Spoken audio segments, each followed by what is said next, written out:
Hello, hello, hello, hello. Welcome, family. Wait for a few minutes till everybody else log in. I know once I log in, I know a couple people are gonna come in. Appreciate you.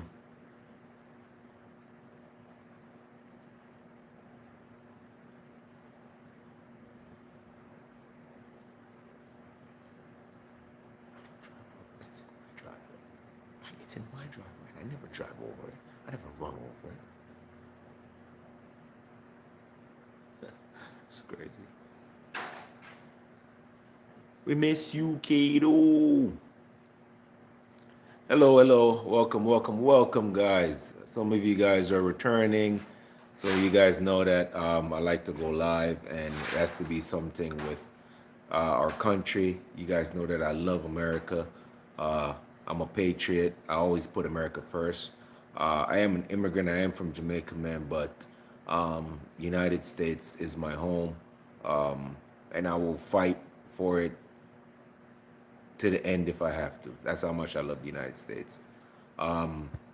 Just gonna wait for a couple more people to join in. I know I have one person in the room right now. Where are you hailing from, man? There's gonna be a couple hundred people in here in a minute. They always start out slow, so you want to be the first to say where you from. Where you from? One person alive. Where you watching from? Welcome. If you just joined the stream, just waiting for a couple tens more people to join. Hey, what's up, fam? Echo. Where you raining out of, boy? Free my boy Melly Innocent. You sure Melly Innocent? I don't know about all that, man. The evidence points against him, man. Welcome to the live, guys. Welcome to the live. Where you guys watching from? Where you guys watching from? Welcome to the live. Thank you guys for joining. God bless all of you. Thank you guys for watching. You guys know whenever I'm not in school, I'm always watching the news, catching up on the news, see what's going on with our country, what Mr. Trump has been doing. Uh, Shout out to everybody in the live. Shout out. Let me know where you guys watching from, man.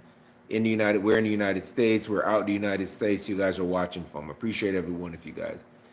You guys can go look at the videos on my YouTube channel. I mostly do reviews on firearms. I don't really do a lot of it right now. I'm pro 2A, so you know I'm a gun nut. But besides that, I love politics, motorcycles, trucks, dogs. That's hunting. That's the kind of stuff I'm interested in.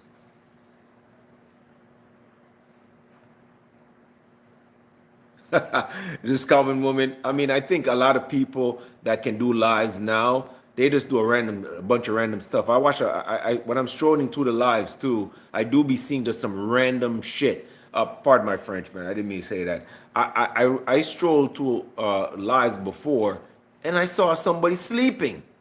I'm like, are you kidding me? There were like like maybe 80 people watching this person sleep.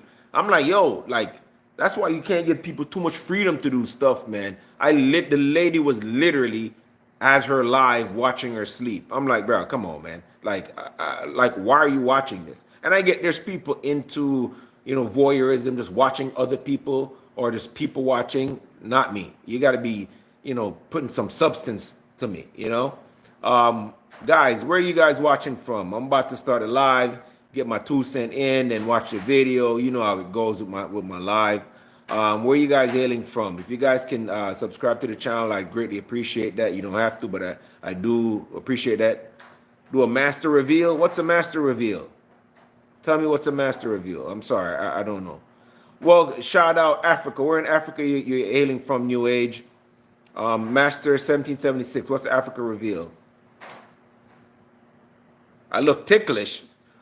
I'm not ticklish at all. I'm not. I'm so not ticklish at all. What does that mean? Put a toilet seat around his neck. That's retarded. I think that when you give people too much freedom, man, they don't know what to do with it, man.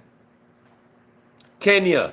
Shout out to Kenya. Anybody watching from Kenya, whether you're watching now or afterwards, shout out to Kenya. Kevin, Levin. I'm sorry if I mispronounced your name. My apologies. I'm originally from Jamaica. I'm reaching out of Miami, Florida. It's kind of raining right now. It's hurricane season. Westcape, South Africa. Big up New Age. Big up Levine. I've never been to Africa. I'd love to go to the motherland one day, man. I think when I finish my new degree and I have some time off, maybe that should be one of my destination. It seems like a very beautiful place. I think what a lot of Westerners see of Africa, we see the poor, rundown parts and people, the negative parts of Africa. I think I've seen more videos where there's more people showing off some beautiful places in Africa. And I think maybe one day I'd like to go experience that. Another place I'd like to go, if I won the lottery or, when I'm done with school, getting my degree, I think another place I'd like to go is Cuba, man. Cuba has some really beautiful beaches, man. But we already have embargoes and sanctions on Cuba, so it's hard to really travel there. But it seems like some like beautiful places there. Another place I like to visit is Haiti. Like I'm talking on the tourist side, there's some really beautiful places. Yes, I'd love to see the hood. I'm from Jamaica, but I'm not taking nobody to my hood in Jamaica. It's too much. I ain't trying to get killed and robbed for no reason. I want to go there and experience the best of what they have. I like to know what goes on in the hood, but I don't want to go there for my vacation. I know 80 is pretty bad, man, but listen, there's some pretty nice places in 80, man. If you're going as a tourist, it's some pretty nice places, man, to be honest with you. Any country that you see, whether impoverished or not, they always have, their ghetto areas, but then where they take it for the tourist, man, it's really good. One place I'm not ever gonna go on vacation, I think it's Mexico. There's too much free for all going on in Mexico, man. Way too much free for all. I don't think Mexico. I think if you go to Mexico, anybody can do anything to you, dump you, and nothing comes out of it. That's what I really think about Mexico.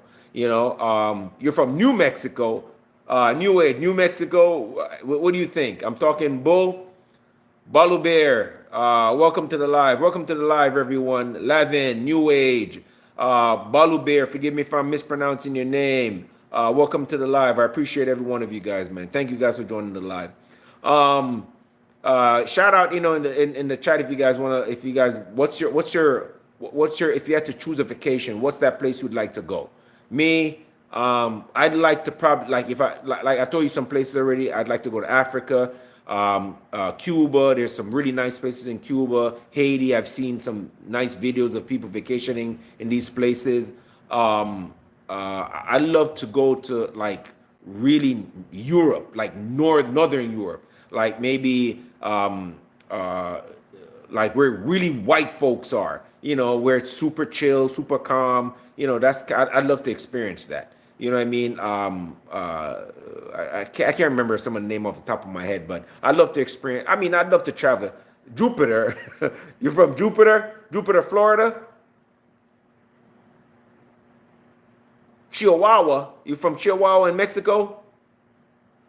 Is that where the name Chihuahua for the dogs actually originated from? I'm being honest. I don't know. Is that where Chihuahua dogs originated from in Mexico? Is that a thing? All right, guys, I'm going to cut the bull for a second, man. Yeah, so we have our president here, and he's talking to members of the public as it pertains to steel. Jupiter, Florida. All right. Got it. So, it's just refreshing to me to see that our president is really, it's rare that you see a president talk about what they want to do and then actually do it. And that's why I come on here and I always do lives on President Trump and what he's doing, because I know that our political figures aren't total 1000% transparent with us. There's so much that they can't tell us, and there's so much that they won't tell us.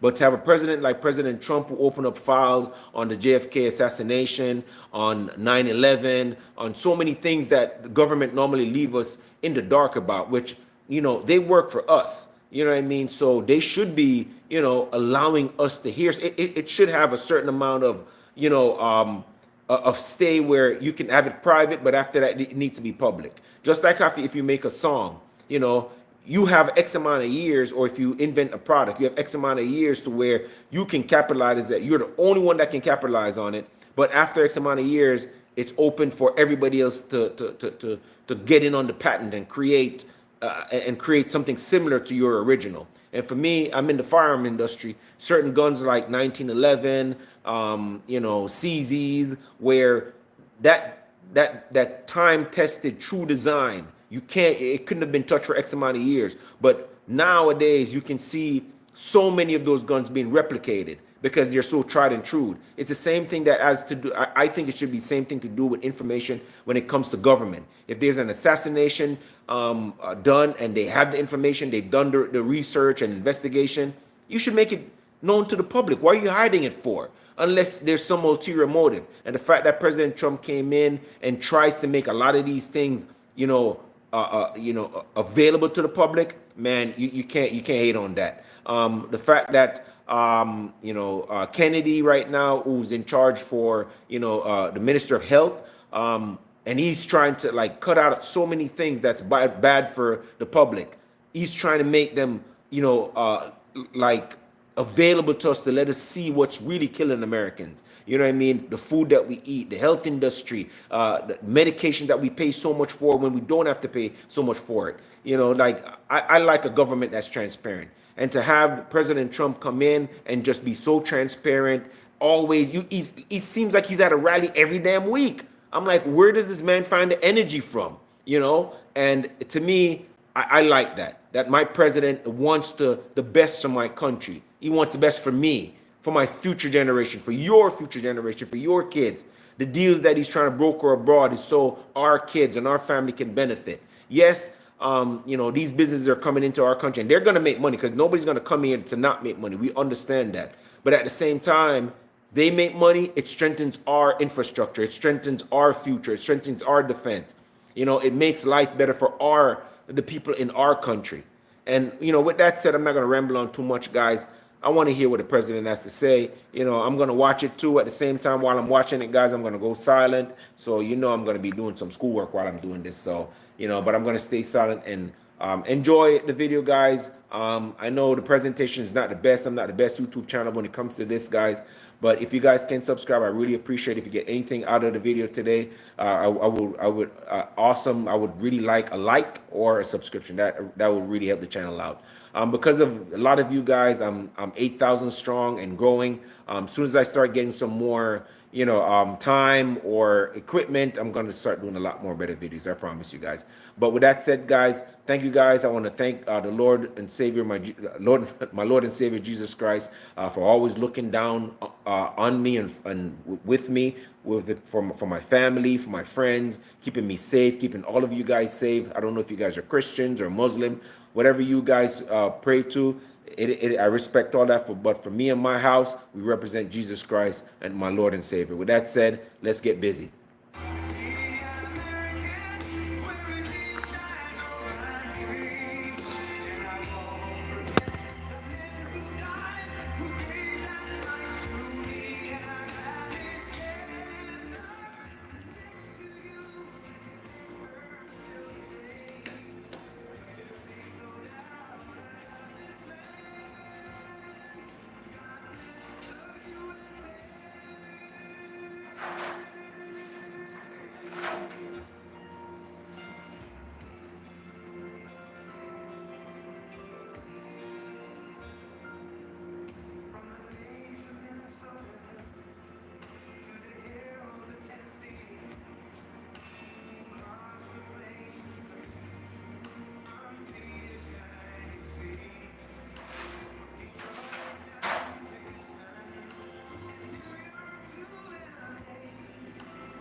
what a group of people. We love this group.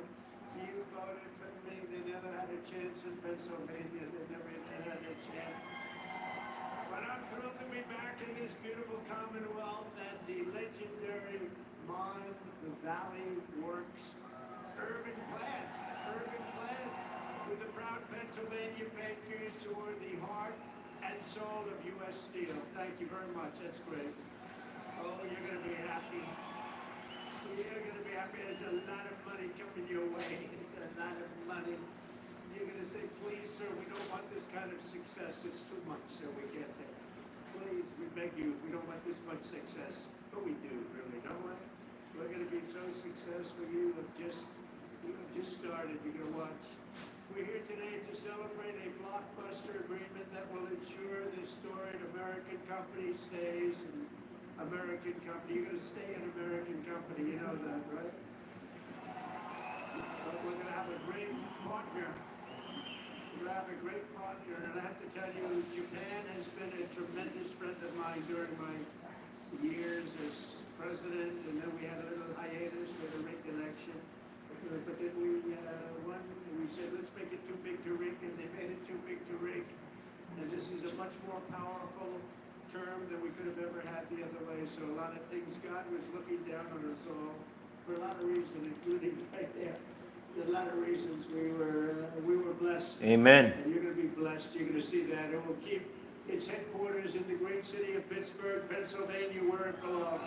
And he's always talked about Pittsburgh, and he's gone back there just like he promised. I love somebody that keeps his promises. The name United States Steel was synonymous with greatness, and now it will again be synonymous with greatness. That's what it's going to be. Look at all these men, man, that are getting jobs back. Will forever be made in America and made If in Kamala was present, she'd be giving all the LGBTQ people all jobs with nothing and letting everybody work from home. Beginning of this whole thing, during my first term, as we call it, U.S. Steel President Dave Barrett. Dave, thank you very much, wherever you may be. Wherever you may be. Thank you, Dave. That's a man of the people right there, Came to the White House and he said, sir, doing what he said he was going to do. we need Can't hate that. He was put there to save the company, right? I remember it so well, like yesterday. He was put there, they hired him to save the company. And he came up and he said, we need help, sir. He said, what can we do? Because all the steel companies were going south and we were all in trouble. He said, if you could get tariffs, sir, and save this company. And I thought about it. I studied it up real quick. It took me about 2 minutes. And I said, Dave, I think we're going to make you very happy. And we did make you happy, didn't we? And we saved the company. We put 25% tariffs on your company. So we had protection. We were protected from outside horrible influence, including dumping, where they were dumping steel all over the United States. And we saved it. It was a great honor. And Dave was really the first one that brought it to my attention, and I appreciate it, Dave. You did a good job. You did a good job. He more than saved the company. He made the company great. This will be a great company in a very short period of time. Also, the vice chairman of Nippon Steel, Takahiro Mori. Takahiro, thank you very much. He's a great guy, highly respected. He's highly respected all over the world for what he's done with steel. He's going to make this is going to be his pet project. It's going to be great. Thank you, Takahiro. Appreciate it. We're also pleased to be joined by a man who's done a fantastic job. He's central. I always say he's central casting. Treasury Secretary Scott Bessent. Where is Scott? Central casting. Thanks, Scott. We had a good report today. I don't know if you saw. The numbers were through the roof and there was no inflation. And they said, you know, Trump was right again. And we're all saying, oh, inflation. We're taking in billions and billions of dollars in tariffs and other things, and we're keeping our competitive nations, we're keeping them, they're competitors, and we're keeping them totally at bay. And we right now have the hottest nation anywhere in the world. And 6 months ago, we had a nation that was dying. We had a nation that was cold as ice, and now we have the hottest He ain't lying. nation He ain't lying. anywhere in the world. He ain't lying. Anyway, sir. You ain't lying. Good job, Scott. Also, Secretary of Labor, Lori. Are they clapping for the demise of their job? They're gaining jobs. How is that? I'm sorry. Recommended by Edward, are they teachers and- are they not gaining jobs? I have to tell you, and I said, I'll take that. I'll take that. But she's been fantastic. Also, we have some incredible congressmen and women. Mike Kelly. Nothing but lies. Yeah, you guys are so used to Kamala and Joe lying to you. Thank you, Mike. Dan Muser, who I hear is going to maybe be running. Why would he make a speech to lie? He's already in office. He's not trying to get the votes anymore. He got them. Why would he lie? Come on, man. Another man. Yeah, good luck with that, Dan. I'll tell you, that's your. He is the GOAT, Edward. You know it. You know that, right? If you run, you've got my support. He's been a guy, don't you think? He's been a great congressman. He's been a great congressman. Brainwash? You Come have on, my man. support totally, and you'll win. Mew, sit down, bro. You know what you're talking We're about. going to get it real fast. Thank you very much. Good luck. Guy Reschenthaler, who is a fantastic. So he's just traveling all over the world, making deals to come back and lie to us? I'm brainwashed? Yeah. And what was Kamala and Joe doing to you? Huh? Come on, bruh. Kamala and Joe wouldn't have done none of this. Great job. Mike Woolley. You know Mike? Where's Mike? Tripping. Mike, thank you, Mike. Great job you're doing. Thank you. Really, really good. And another friend of mine, a great hockey player, actually, Pete Stauber. Pete, thank you. What a great hockey player. Brainwash for sure. Thank you, 4NG31. I'm gonna stay brainwashed though. Senate President Pro Tem Kim Ward. Thank you. You're gonna wait to see? What do you think Joe and Kamala would have done if they were president? They would have kept stealing money right under our nose. That's what I've noticed about people, man. They get robbed left and right, and they don't even want to know. That's what Joe Biden and Kamala Harris was doing to our country, selling us out right under our nose. No, you're welcome. But this is a woman who's really fantastic. She's Definite Mikhail. She just got signed up by a vote. Big up Mikhail. Big up what? That's big time. Uncle Tom, political hour. Shout out to been there, done that. Okay, then I'm Uncle Tom then. And me better than we do. She understands us, and she For real. from the beginning with Trump, didn't you, Selena? Big up Mew. Early on, guess what? He's going to win. That was when people were saying, "Really? Is he running? He's only doing this for fun." Say less. No, I got he's you. gonna win. Conspiracy theorist 4NG1. But boy, are we doing progress, right? We're making big progress. So you have a couple of people here that I want. Was Joe going by the law? Balti? You know, being a Was Joe going by the law when he was robbing Social Security from under us? Rick. Hey, Kath Kitty, that's my liar in chief right there. Watch it now. Trump is gangster. Daisy, he is gangster. You know it. Come up here, Rocky. Come up here. This is the Godfather. Come up here, Rocky. Listen, it's okay. Lies when he speaks, okay. So was Kamala and that press secretary they had, Jean. She was lying through her teeth every day. Nobody said nothing. Because I'm a fan of your Steelers. Jacksonville kid. Absolutely. Daisy Cutter. Absolutely. Sniffing Joe. He's tall, he's handsome, got a great arm, and I have a feeling he's going to... You guys wanted to give Joe another shot. He can barely stand up now. Shout out to Joe Biden, man. I don't wish nothing negative on nobody. Miles Killebrew. Do you know Miles? I wish health to everyone, man. Cannibal Joe. Pedophile Joe. Touching on them little kids, have them little kids touching his airy ass leg.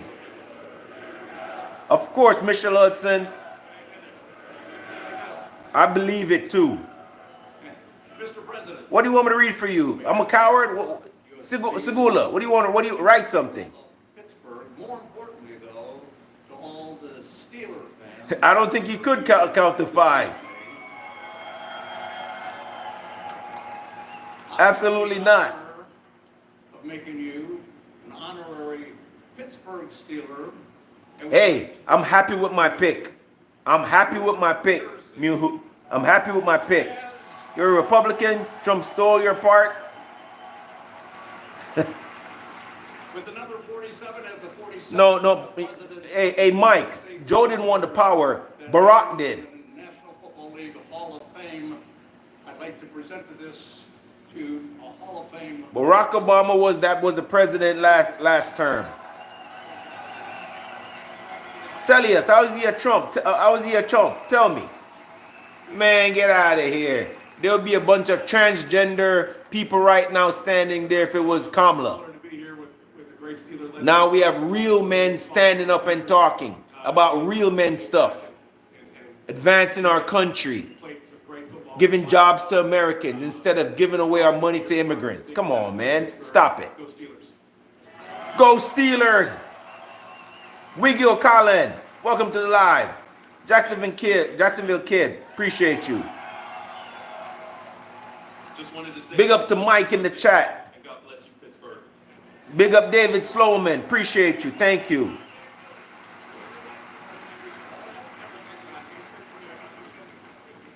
Yeah, the jerseys are nice. Very nice. Thank you very much, everybody. It's a great group of people. And he did have a lot of courage, didn't he? Not that big. It's like up there. I said, Rocky, I had you up to here. But boy, does he have a heart, right? What are you talking about, Celsius? I don't understand that. What does that mean? Also, Senator Dave McCormick, who had a great election. Guys, whether the comments are negative or positive, guys, it's open dialogue. I don't take offense to nothing, okay? Just for the record, I don't take offense to anybody. If I say anything to offend anybody, it's not meant to. This is all in good jest, man. That's why we have the United States. Freedom of speech.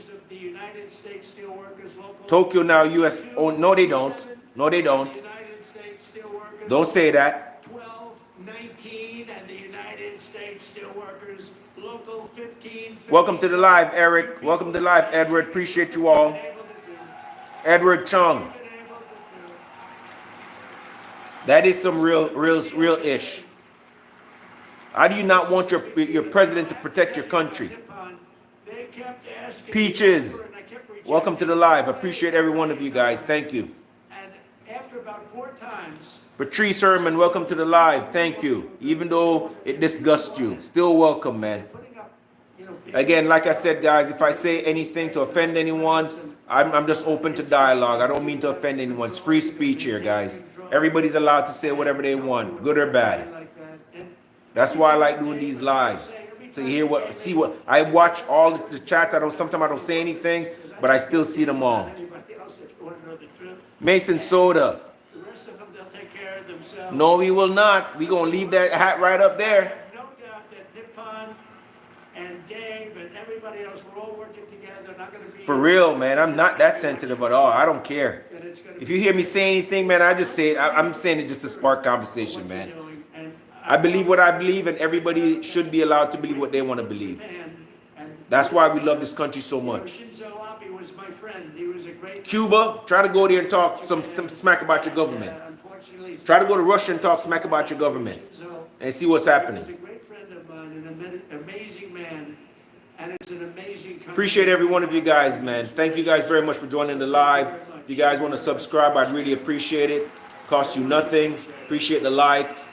For more than 124 years, the men and women of U.S. Steel have poured. Absolutely, Macho. We do need a strong America. I don't understand why people want to see our country so weak. Railroads, bridged mighty rivers, and raised up towering skyscrapers like the ones. The Rec Room, welcome, welcome. 100 Russ Catcher, stories high and shouting out of Oklahoma, USA. Appreciate you. Pittsburgh used to produce more steel than most entire countries could produce.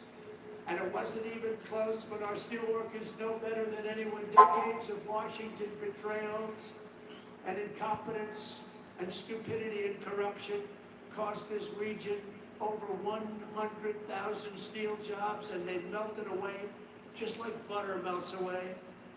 Between the year 2000 and 2016, more than half of all the jobs at Pittsburgh iron and steel mills were obliterated. They were just absolutely taken away. Just taken away like you take away candy from a baby. Guys, keep in mind, he didn't have to go back there and make this speech. He's not running for election. He's doing this because he wants to. Principle, if you don't have steel, This cost him hundreds of thousands of dollars to you do. can't make a military. What are we going to do? Say, let's go to China to get our steel for the army tanks and for the boats and ships.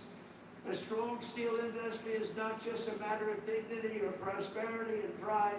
It's above all a matter of national security. Absolutely. National security for every one of us, whether we like him or not. I see some amazing things here. That Golden Dome is for our security, whether you're Republican or Democrat. Has ever fought before. That's why I won your votes like no president has ever won before. And right from the beginning, it didn't take long. You got it right from the beginning. I think before I even opened my mouth, because even as a private citizen, I used to fight and say, why are you letting all of these countries come in and steal your jobs, bring them to other countries? Why do you let that happen? Not only here, but all over the country. In 2018, I imposed historic tariffs on foreign steel, and the results were amazing. You wouldn't have this plant right now if I didn't put on 25 and 50% tariffs. They were dumping steel. Thank you, Mr. President. Thank you. Absolutely. Look Look at all these men, man. The backbone of our country. But it was steel, and it was cheap as We hell. need to give our countrymen job and see them succeed, instead of letting other countries like China and all these Tokyo have their companies here like draining us while they stay rich. America should be rich. Americans should be rich. You and I should be rich, not people from other countries. I don't care if they want to get rich, but after us. After we've become rich, then they can become rich. I don't care how it sounds. I'm a patriot. Into American steel throughout the United States, all because you had a president who stood up for us. Okay, yeah, he's a con artist. He's got me. I don't care. Stood up for everyone. I think America is doing way better than we were doing 4 years ago. But then came Check your gas prices. 7 years of a president who obviously wasn't doing the job. I'm trying to be nice. We can pretty much say we sick of seeing this man, but when did you see Joe Biden Between the borders. or Kamala? They never made any appearances to talk to the people. From all countries all over the world. They came from the jails. MAGA for life, I agree. They came from all over South America. Prisons, gangs, drug dealers. I love you guys, man. Thanks for watching, man. Thanks for staying tuned to this channel, man. I appreciate you guys. The mentally insane, they were pouring Whether we agree or disagree, I appreciate every one of you. Thank you very much for coming into the live, staying. Thank you. But we're moving them out, we're moving them out faster, we're bringing them back to where they came from. We're having a lot of problems with the liberal judges and courts, the radical left. Don't worry, President Trump. They gonna fall in line soon. They come in without courts, they pour into our country totally unvetted and unchecked. Nobody checked them, nobody had any idea who they were. 11,888 of them were murderers. 50% of those, over 11,000 people that were murderers, 50% murdered more than one person. And these people were allowed to come into our country by the Democrats, and you can never forget what they've done. And it's a single, we've beaten inflation. Look at what we've done. Look at the numbers that came out. The prosperity, everything is good. First time ever, right track, wrong track. We're on a right track. First time in 28 years. But they allowed that to happen. I built almost 700 miles of wall. If we didn't have the wall, we could have never done what we did. Over 700 miles, but still they came because they didn't want to finish. They didn't want to close up any gap. The gaps that we had to keep so that we could get our equipment out, so we could get through. They didn't want to put up the final stages. It would have taken 3 weeks to put up the final stages. They said, no, we don't want the wall built.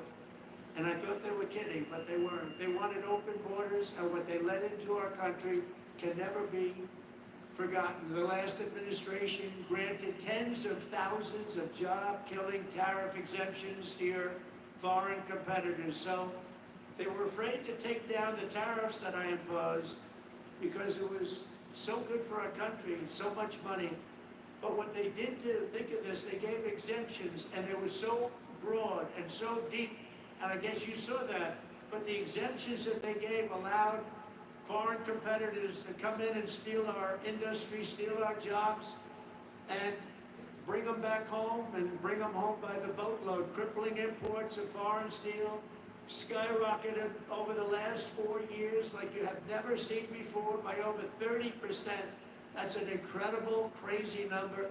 And imports of steel and rebar from Mexico exploded by more than 1,000%. We were getting our steel from Mexico. We were getting our steel from Canada. We were getting our steel from every place, but right here, it was then that we announced the crown jewel of our steel industry, U.S. Steel, was being sold into foreign hands with no protections for our great steel workers. And I said, there's no way we're going to let that happen. I was watching over you. You don't even know it. I was watching over you. Best people. You're the best people. You built this country. You know, you people built this country. You people and others like you built this country. By the time I came into office, many feared that the Mon Valley would lose up to 3,000 steel jobs, that U.S. Steel would close, and it was a fixture of the Pittsburgh skyline. It may never live for another week. We had times we thought we were going to live. You weren't living for another week. But I promised the people of Western Pennsylvania that I would never, ever let that happen. And as president, I kept that promise. Boy, did I keep that promise.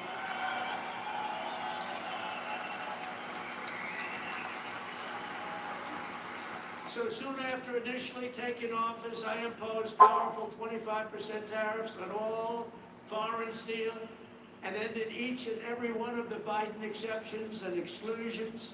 And today I have a major announcement. And are you ready to hear this?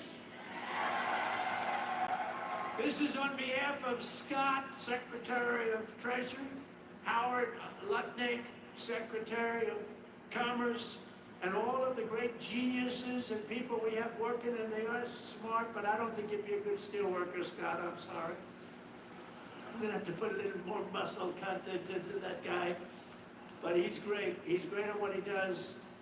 We are going to be imposing a 25% increase. We're going to bring it from 25% to 50% the tariffs on steel into the United States of America, which will even further secure the steel industry in the United States. Nobody's going to get around that.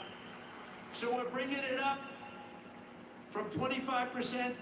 We're doubling it to 50%. And that's a loophole. And by the way, I have to tell you, I believe that this group of people that just made these investments right now are very happy, because that means that nobody's going to be able to steal your industry. It's at 25%, they can sort of get over that fence. At 50%, they can no longer get over the fence. So congratulations to everybody and to you for making a great deal. You just made a better deal, right? I said to the group, would you rather have a 40% increase? Because I was thinking about 40 when I came. I said, would you rather have a 40% or a 50%? They said, we'll take 50. I said, I had a feeling you were going to say that. So congratulations. Also congratulations to Dave, because you got this whole thing started. Congratulations. Great job. Great job. The people here understand the word tariff, and you understand it better than the people on Wall Street. But now the people on Wall Street are finding out. They're saying, wow, you know, Trump was right. You saw today, they had an announcer, Joe Kiernan, CNBC, Maria Bartiromo, who's so fantastic on Fox Business. And they were saying, you know, Trump was right. Look at these numbers. The numbers got released today at 8 o'clock in the morning, and it showed no inflation and tremendous income jumps for workers and for the people of our country. And they go, wow, he was right. He was right. But you knew that. You knew that before Wall Street. The workers knew that. We don't want America's future to be built with shoddy steel from Shanghai. We want it built with the strength and the pride of Pittsburgh. It's Pittsburgh steel, it's U.S. steel, and it's going to be something even more special when you get all that billions of dollars of new equipment that they're going to be investing right here. Billions and billions of dollars. Since I opposed our steel tariffs, and you know, I said the tariff to me is the most beautiful word in the dictionary. I love the word so much. I've always loved it. For 40 years, I've loved it. For 40 years, I didn't understand why people weren't in this country using tariffs. They use tariffs to kill us. They use tariffs to take our businesses, not only steal, other businesses do. And we never knew how to use tariffs back because we had people in the White House that either didn't care or weren't very smart or both. And it really starts with the White House. It's very simple. It starts with the White House. But I said, it's my favorite word in the dictionary, the word tariff. And I got slaughtered in the fake news. I got killed. They said, what about love? What about wife and family? What about God, they said. So they made the word tariff be my fourth favorite word. And now I have no complications. It's my fourth favorite word. God, wife, family, all of the different things, but they did. It's not even believable. I said tariffs is my favorite word, and I got slaughtered by these people. But we've had a lot of fun. We've jousted for a long time with the fake news. But companies all over the world have announced nearly $10 billion in new investments in steel, just in steel alone. But the Nippon investment we're announcing today blows them all away with a record-setting, and this was just heard of, it just came out a little while ago, $14 billion commitment to the future of this company. That is the single largest investment. That's the single largest investment of any kind in any industry. So not only steel, go all the way back. You go into fracking, you go into anything you want to go into because you're a good fracking state too. We love fracking, by the way. But think of this, the largest investment of any kind in the history of the Commonwealth of Pennsylvania. And we also will be the largest investment in the history of American steel industry. There's never been a $14 billion investment in the history of the steel industry in the United States of America.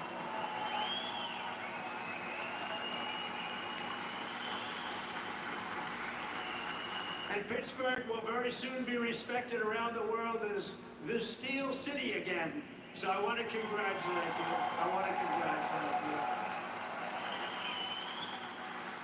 As part of this monumental commitment, Nippon will also invest $2.2 billion to increase steel production here in the Mon Valley Works, specifically allocated to Mon Valley, along with $200 million for the Advanced Technology Research and Development Center that's being built already in Pennsylvania. So I want to congratulate you. And in addition, another $7 billion to modernize steel mills, expand ore mines, and build state-of-the-art facilities in Indiana, Minnesota, Alabama, and Arkansas. So I want to thank you and congratulations to those states.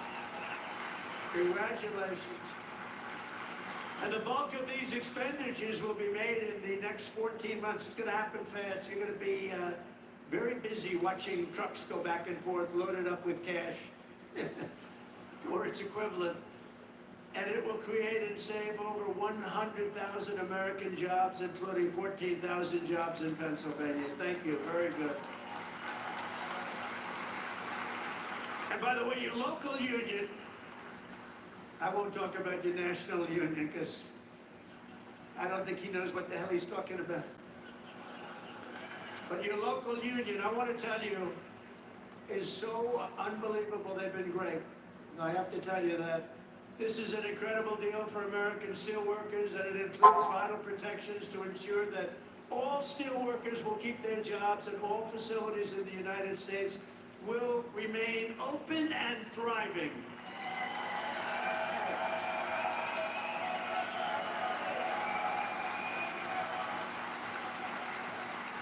U.S. Steel will maintain.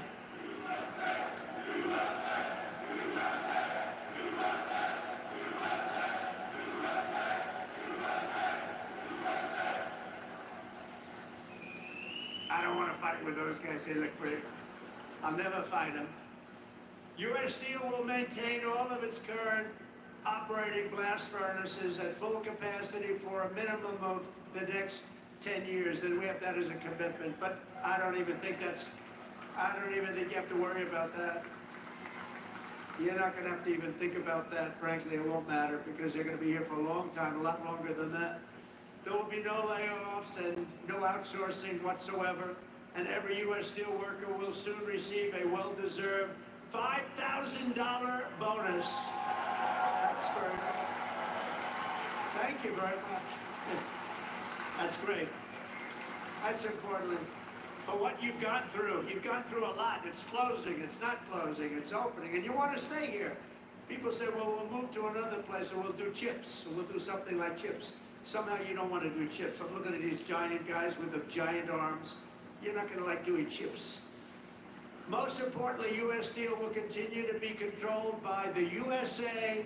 Otherwise, I wouldn't have done the deal. I wouldn't have done it. But the USA, and we're going to be working together, and you're going to look at your board. You have a great board, and we're going to have an amazing alliance. In this audience are many of the incredible workers who will really be bringing our steel industry roaring back to life, and it's going to roar, including a man who has supported me from the very beginning, the founder and steelworker of Steelworkers for Trump. In this area, I have some of these guys. They're great. And I had somebody in Michigan that was so great. I love that guy. And I love this guy. He's been with me from the beginning. Brian Pavlik. Brian, come up here. Come up here. Brian's been with us from the beginning. Oh, look at him, big guy.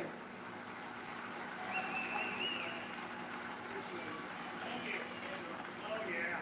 Yeah, you did. It's a great day to be an American steelworker. It's an honor to be on the stage with my hero and the greatest president ever, Donald J. Trump.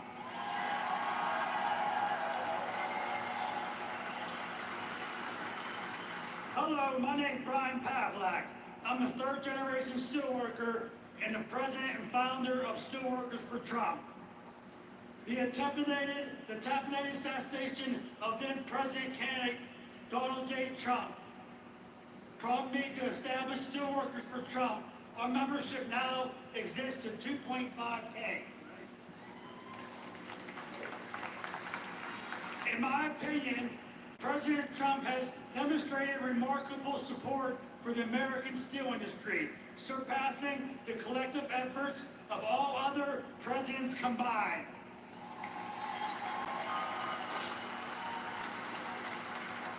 Through tariffs, he has fought to keep steel being made in America rather than being dumped on us by China.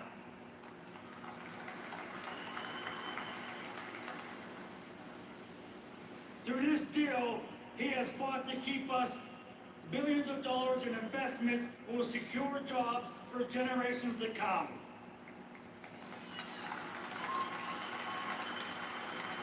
Thank you, President Trump, for your commitment to revitalizing the American steel industry and restoring its greatness and making American steel great again.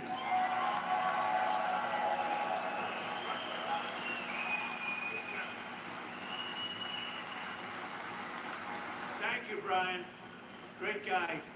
And he was with me right from the beginning, I think, Brian, right from day one, and I appreciate it. We won't forget it either.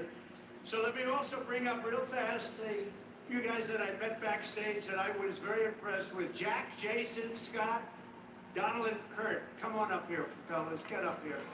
Come on up here. These guys are great. Come on. They're happy people.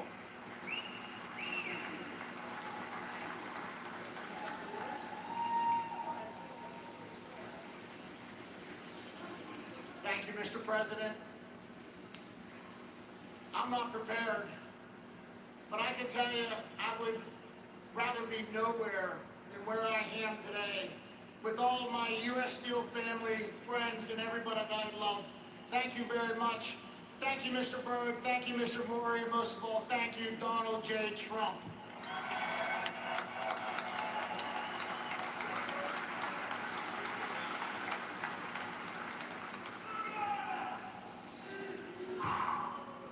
We did it. I want to thank everyone everyone for coming. Today is a great day. For those of you who don't know me, my name is Jason Zugat, the former president, current vice president of Local 2227, and I've worked at this great plant for 28 years. I'm a third-generation steel worker working for U.S. Steel, and by the way, I'm damn proud of that.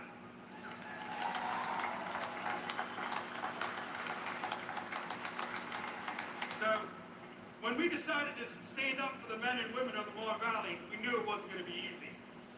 Almost every day there were obstacles in our way. At any point we could have chosen to give up, but we are steel workers and giving up just isn't something we do. These investments will ensure steel will be made right here in Pittsburgh for years to come.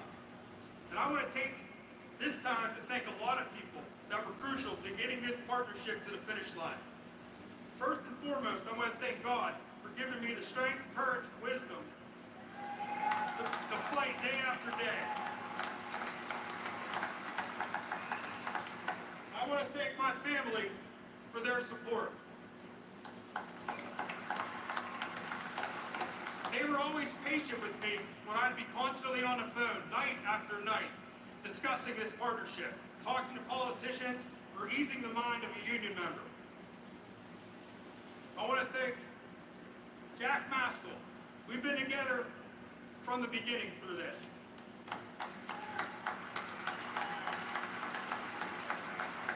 From the many meetings together, DC trips that were nothing but business, to just brainstorming daily. Thank you, my brother. There's no one I'd rather have gone to this fight with. We did it. And I told you how bad I hate to lose. And we won, brother. We won.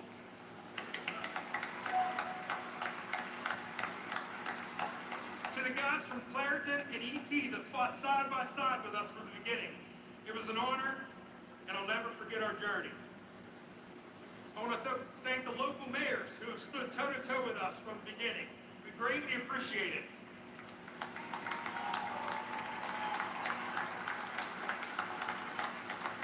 Mayor Kelly, thank you. And thank you for your friendship, sir. I want to thank my union brothers and sisters for believing in us and trusting us to get this done. My campaign slogan when I ran for office was, "I will fight for you." I hope that I've proved that to you. It was my honor.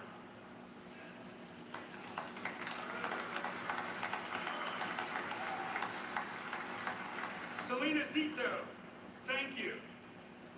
From the wonderful articles you wrote and the social media posts and everything you have done behind the scenes, you are a rock star. Thank you.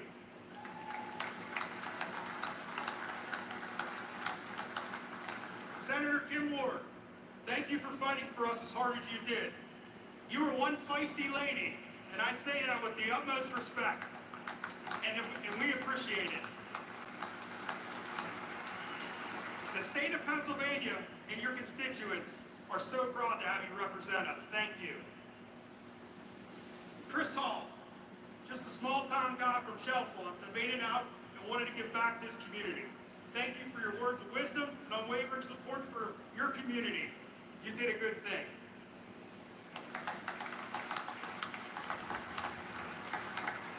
Congressman Dan Muser, you took our meeting in D.C. personally and never wavered after that meeting. You fought for us in public, and that means the world to us. We will never forget your support, and you can count on ours as well. Thank you.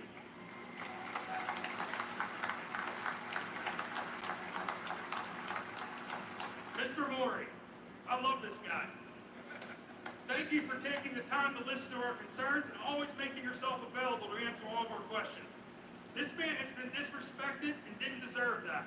And I feel horrible that that happened to you. We will do everything in our power to see that never happens again. You have my word. These investments are life-changing for all the men and women here today and for our communities. I personally look forward to working with you for years to come. Thank you.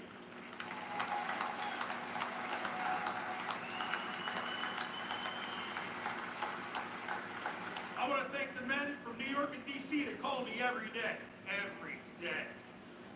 They gave me breaking news, advice, and guidance through this process. You might have been behind the scenes, but you definitely had a hand in getting this partnership to the finish line. Paul, Curtis, Chris, thank you.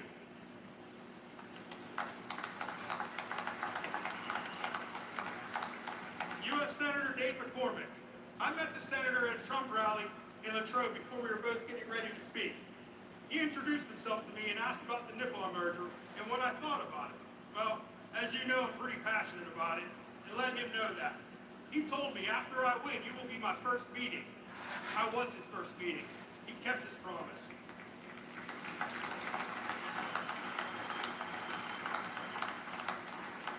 He asked all the tough questions during the meeting, and he gathered the facts. We met again last week to touch base, and he took it from there. Without his help, this partnership doesn't get done. Thank you, Senator, from the bottom of my heart. And last but not least, President Trump. What can I say? I never doubted you'd be there for us when we needed you. When our international endorsed Harris, we decided to take a stand for what we believed was right.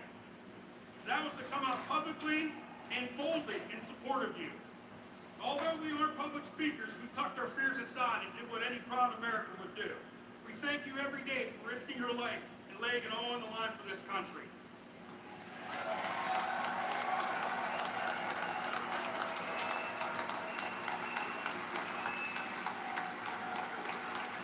I knew you wouldn't let us down, and for that I will wait forever grateful. From every steelworker that supports you and every family you saved, I want to say thank you, Mr. President, for making U.S. Steel great again.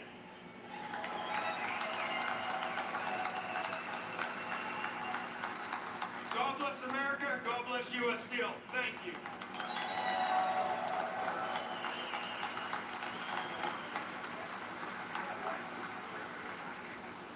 So my name is Don German. I am the plant manager for this Urban Works here. I had 35 years with U.S. Steel. I'm a first generation U.S. Steel worker. It is an honor to host you, Mr. President, today. And let me tell you, it was a lot of work, but it was well worth it. I will always tell people that, you know, it is for the workers that are out on this floor. It is for our families that are out here who support us. It is for the community members in our community and our state and our country. And I thank you from the bottom of my heart.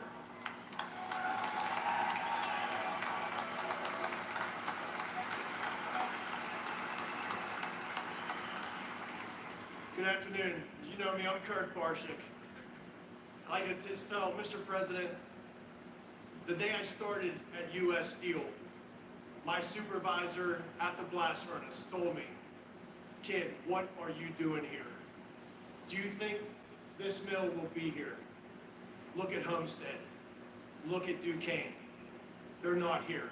You're wasting your time." And I can stand here years later and think about our children, our grandchildren, our great-grandchildren that are going to have family-sustaining, good-paying jobs, all because of President Trump. Thank you, President Trump. Thank you.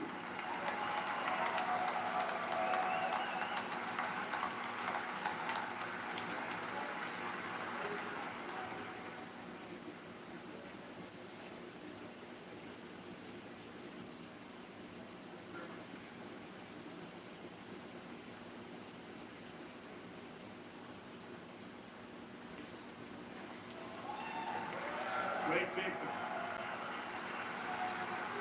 These are great people.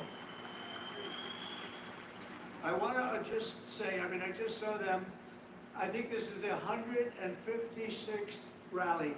I don't know what the hell their husbands are doing, but they come from North Carolina, the beautiful women of North Carolina. They're over here, and I just want to thank them very much for being here with us. It's been unbelievable. This is 126 or something like that. Guys, I want to thank you guys for joining the live. Thank you guys very much, man. I really appreciate every single one of you. You guys can be watching any other live, people doing whatever, but you guys chose to stay with me. Thank you, guys. Thank you very much. If you guys can subscribe to the channel, that would be greatly appreciated. If not, still thank you very much. They work every day to keep America powerful and strong, and for decades you watched as one globalist politician after the next sold you out and sent your dreams to China and to many other foreign countries, but now you finally have a president For real, working DD. for you and fighting for you, and we're going to be watching over you. This is going to be so successful. You're going to be so proud of this. This is going to be a very big day. I hope it's going to be one of the biggest days in your life. I don't want it to be the biggest, you know. You've got married, you had children. I guess we got to give that to them and give that to you. But this is going to be truly one of the biggest days in your life. I feel sincerely, I have such confidence in this group of people. Since my Go election, Trump, for real. we created nearly half Lizzie a Liz, million shout jobs, out. including 10,000 manufacturing jobs, and those numbers are going through the roof. We're going to have close to $11 trillion invested in new investments in the United States, and you can look at other years, there's never been anything like that. And by the way, that's essentially in 2 months, not 4 months, because it took me a little time to get acclimated. But Let's over go, the last Trump. 2.5 That's my months, godfather right there. Over $11 trillion is going to be coming. Apple is spending $500 billion to invest in America, not in China. NVIDIA, $500 billion. TSMC, if you look at this one, TSMC, and this is a company the biggest in the world for chips, $200 billion at least. Amazon, $4 billion. Johnson & Johnson, $55 billion. Merck, Stellantis, General Motors are putting in billions and billions of dollars. We have it all done. It's going to be all with very little inflation. In fact, it was 2.1% in April, way down. You went through inflation that was probably the greatest inflation in the history of our country over the last 4 years. And now we have it down to around 2%. Grocery prices are down. Mortgage rates are down. Energy prices are down. And gasoline prices over Memorial Day weekend were the lowest they have been since 2003. Think of that. In fact, in a couple of states, gasoline, $1.98 a gallon. When have you heard that number lately? Income soared in April, up 0.8%, almost triple expectations, and we achieved the largest drop in consumer prices and the largest increase in consumer confidence since the pandemic, and actually probably about 20 years before the pandemic. Last month, we also cut the trade deficit in half, and that's the story of today. They can't believe it. The numbers just came. We cut, before we even get started, actually, we cut it in half, the trade deficit. And very importantly, I've stopped the invasion of illegal aliens who are undercutting your wages and stealing your job. You saw that last month, 99.999%. Can you imagine? That was our cut. It's been, the border is closed, but it's open, and it'll always be open to people that want to come into our country legally. We want to have people come in legally, but we don't want to have them come in the way they allowed to come in. We've ended the flood of criminals, gang members, murderers, drug dealers, and human traffickers, and we're sending them back to the places from which they came. And the future of American workers is only getting brighter. I said before, and I'll say it again, we have the hottest country right now in just 4 months, but actually you have to go back to November 5th. Since November 5th, that was election day, we had the greatest election victory, they say, in 129 years, the most consequential election in 129 years. I don't know what 129 years was, but we'll check it out later on, we'll find out. Must have been something pretty good, but we have the most consequential. We won every swing state, we won the popular vote. We won the districts, 2,750 to 505. We're doing a job, and you're doing a job, and it's only because of you that we could have had that success. We're right now on the verge of passing the largest working class tax cuts in American history. We got to get that beautiful big bill, beautiful, beautiful as it is. We got to get it passed. The Senate, call your senators, and I'll tell you, you have great people representing you. You're senators, you're congressmen, you have great people. Every single Democrat House member voted to oppose the largest tax hike in history. The Democrats are voting for the largest, highest tax hike in history. I've never heard of it before. Meanwhile, our one big, beautiful bill will keep income taxes at the current rates and deliver no tax on tips, no tax on overtime, and no tax on Social Security for our seniors.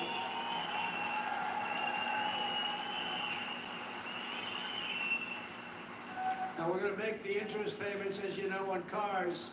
We're going to take the car payments and we're going to make them those interest payments. You buy a car, you borrow money.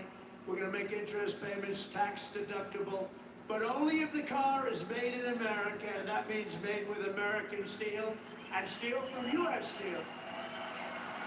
And we're permanently expanding the child tax credit, and we're creating a special Trump account for every newborn child, starting them off with a $1,000 credit to be invested over the course of their life. A little baby is born, they're going to start off with $1,000. And if we do a good job of investing their money, we're going to go with one of the investing guidelines. Who the hell knows if they're any good, but they have a chance to be very rich. It's going to be very cute to see. We're going to follow it very closely. And critically, the bill includes the largest reductions to wasteful spending in a generation or more, slashing more than $1.6 trillion in waste, fraud, and abuse. And the one big beautiful bill, and get out there and get your congressmen and your senators and any other senator or congressman you know, get them to vote for it, because the Democrats are willing to vote against the biggest tax deduction or tax decrease in history. This is the biggest tax cut, think of it, in the history of our country. If it doesn't get approved, you're going to have a 68% tax increase. Lots of luck. And the Democrats would rather have you have a tax increase, think of that, of 68%. They would rather have that happen than vote for a bill where you get the biggest tax cut. So there's something wrong. You know, all my life I grow up, I watch politics, and I've always watched politicians say, we will cut your taxes, we will cut. These Democrats want to raise your taxes, and in theory, a 68% increase. One other thing I did, and you probably saw it last week, you know, we paid the highest drug prices and pharmaceutical prices anywhere in the world by far. Other countries pay sometimes 1/10 of what we pay. A pill that costs $20, we spend $200, $250, $270 in many cases.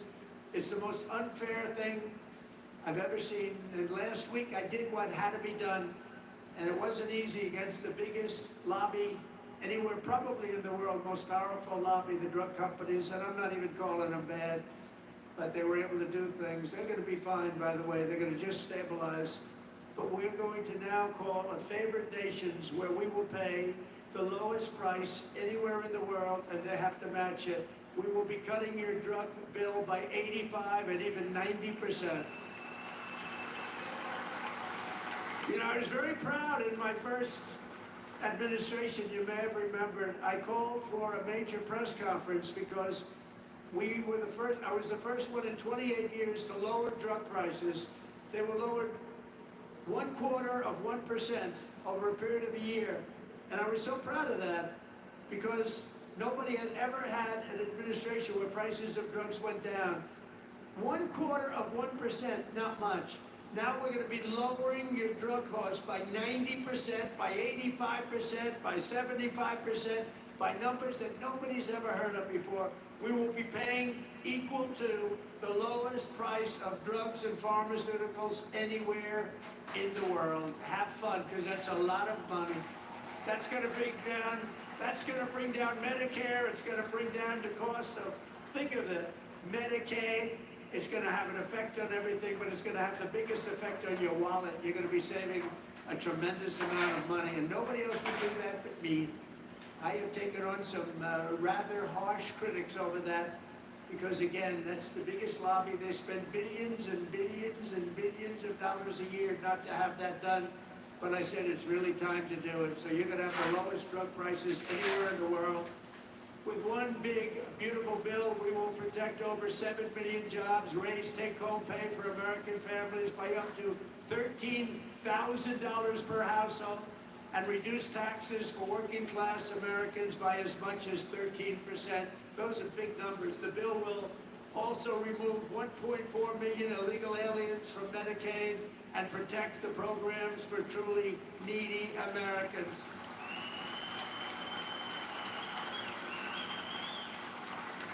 And it includes funding to hire 3,000 new Border Patrol agents and 10,000 new ICE agents.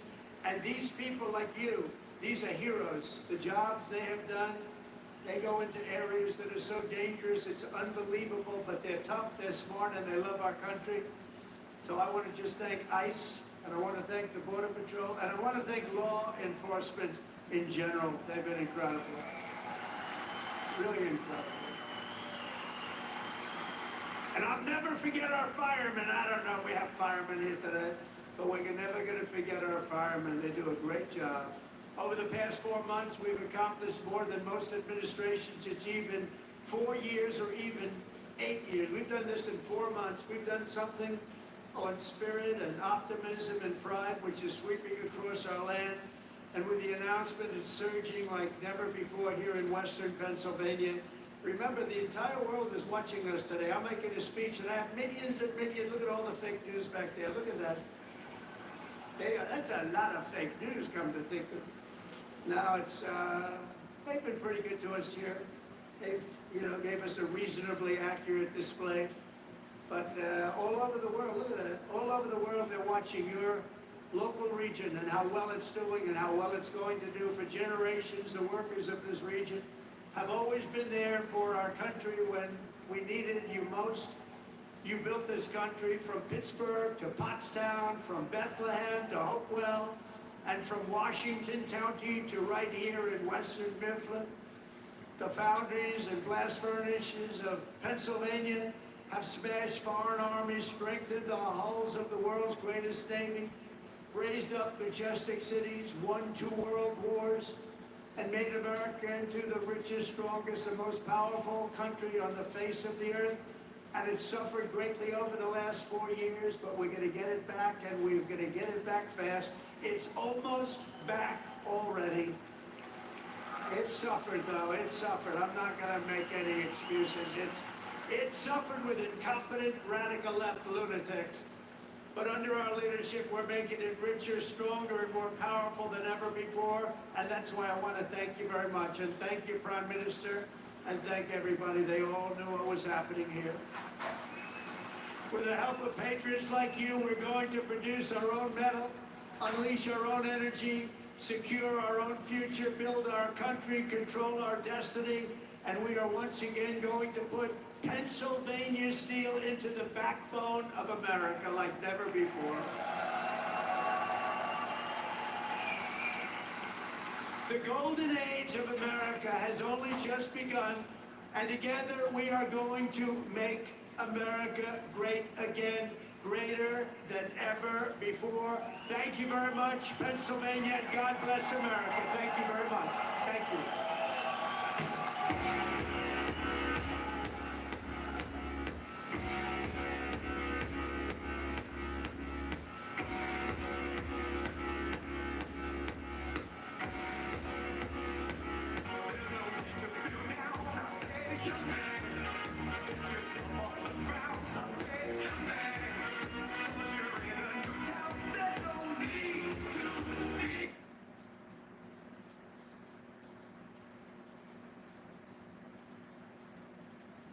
Let me guess, you're thinking about going to therapy. And as a therapist myself, of course I'm going to say that's a great idea. But first, let's talk about the things they don't tell you. First of all, you're going to say, I'm fine, like 300 times. Spoiler alert, your therapist was right for that. And how does that make you feel? Yes, they actually use this phrase, and yes, they actually want to know the answer. Then there's the crying. Like 1 minute you're talking about your race that you got at work, and then the next minute you're talking about how when you were 6 years old, your mom left you in the aisle of the grocery store because she went to the next aisle to get some milk because she thought that you were right there next to her. Come to find out, that's when your abandonment issues started. And homework. Yes, there's homework. But here's the thing. By the end of it, therapy can actually make you feel better. And you'll be like, why did I start this in there? Florida drivers, do not pay your insurance bill until you hear this. After 8 years in the car insurance industry, it's time I'll tell you all. They're McCary, thank you, Marty. NIH Director Dr. Jay Bhattacharya, thank you very much, sir. Thank you. And let's see, who do we have here? CMS Administrator Dr. Mehmet Oz, a tremendous guy, actually. Thank you very much. A friend of mine, a really great senator, Roger Marshall.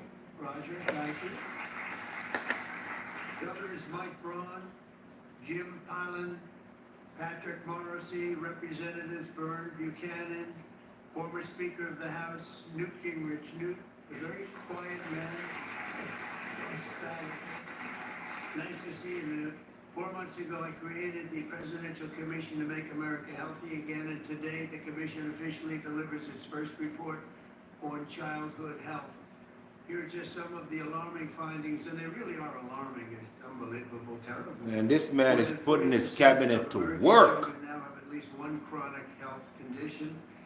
Since the 1970, rates of childhood cancer have soared in many cases by nearly 50%, 50%. Wow.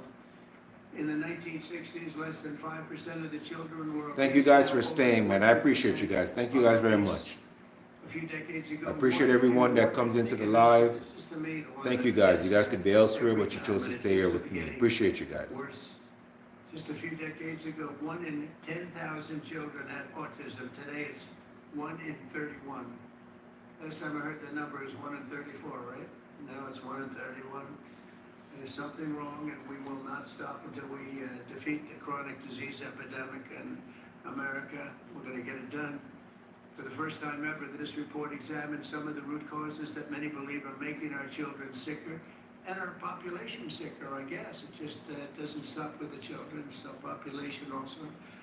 Such as the ultra-processed foods, over-medicalization and over-prescription and widespread exposure to potentially toxic chemicals. Absolutely. Unlike other administrations, we will not be silenced or intimidated by the corporate lobbyists or special interest. And I want this group to do what they have to do. We have to spell it out. In some cases, it won't be nice or it won't be pretty, but we have to do it. When you hear 10,000, it was 1 in 10,000, and now it's 1 in 31 for autism. I think that's just a terrible thing.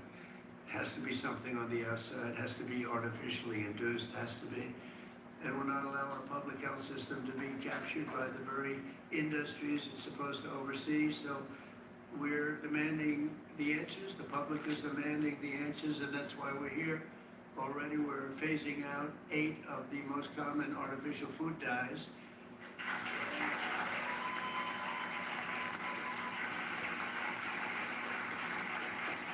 And we ended the most serious conflicts of interest at the FDA. We had a lot of conflicts over there.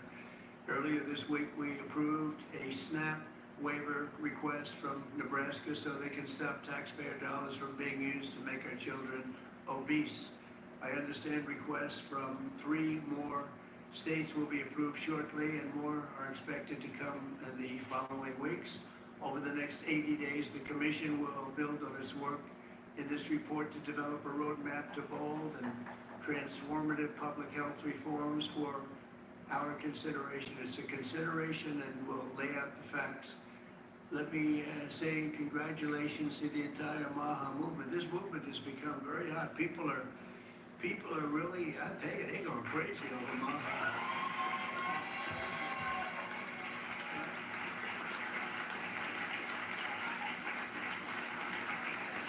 And I look forward to continuing the historic progress. And I will say this whole group, this whole table, they're very, I use a word that's, because it's a beautiful word, actually. The Democrats took it and they used it instead of the word liberal. They used the word progressive. And normally I'd say you're very progressive, meaning you're far, they're not progressive. You are progressive. They shouldn't be allowed to use that word. And so therefore I'm not going to use it to describe you, but you are far forward thinkers. You're amazing thinkers, and we appreciate having it. There's tremendous talent around this table, the most respected people anywhere in the world. And I've been a fan of Bobby for years. He came up to see me 13, 14, 15 years ago, I remember, and he left.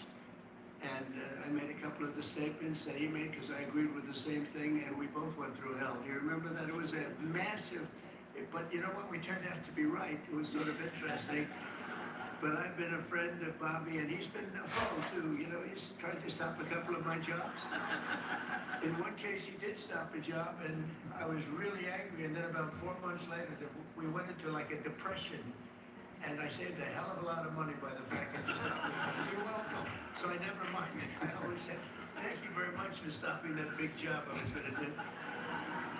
But he's a fantastic guy, and Bobby, we're with you all the way. And your beautiful wife is right sitting in the front row, and she's always been right there with you. And, you know, it was very interesting. When Bobby came, I really wanted Bobby to join, and he was doing very well as a candidate, really well. He was being treated very unfairly by the other side, but he was doing so well that they treated you unfairly. They had no choice. I think they said, in order to qualify, Newt, you had to have 80% of the vote. Okay, do you remember that deal? You had to have 80% of the vote in order to qualify to run against Joe Biden. And Bobby thought that was a little unfair, and that was about it. And he came on board, and we got very lucky, but you really helped, and I want to thank you very much. Really, really do.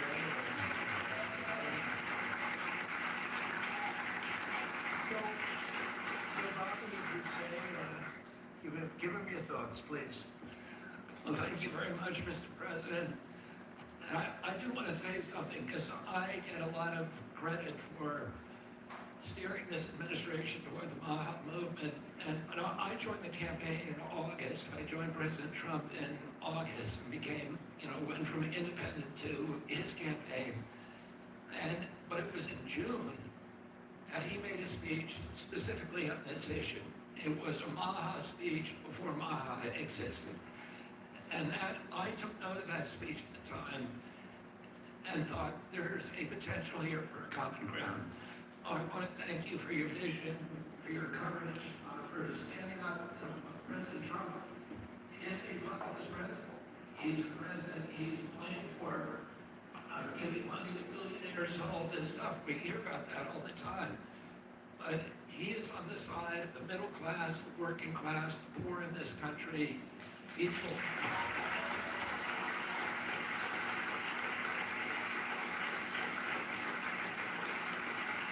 And I've been following, I've met every president since my uncle was president, and I've never seen a president, Democrat or Republican, that is willing to stand up to industry when it's the right thing to do, and they're willing to talk about really difficult issues and to hold his stand on those issues. I've never seen anything like it, and I'm very, very grateful to you. I've sat with industry again and again in a room with him and heard him say, we can't do that. We're going to do something different, deliver news that they didn't want to hear.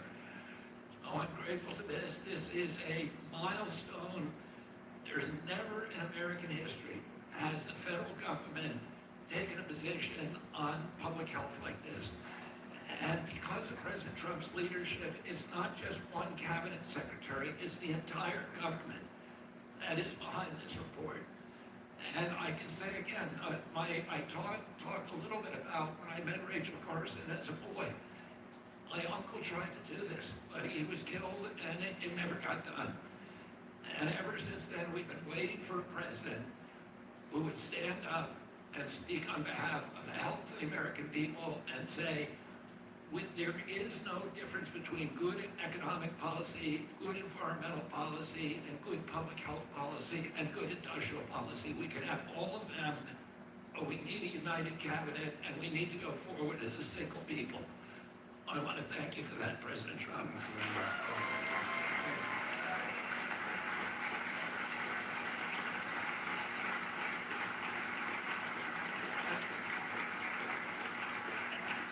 At its core, this report is a call to action for common sense. We've relied too much on conflicted research, ignored common sense, or what some would call mother's intuition. It's common sense that ultra-processed, nutrient-poor food contributes to chronic disease. It's common sense that excessive screen time and isolation lead to anxiety and depression, especially in children.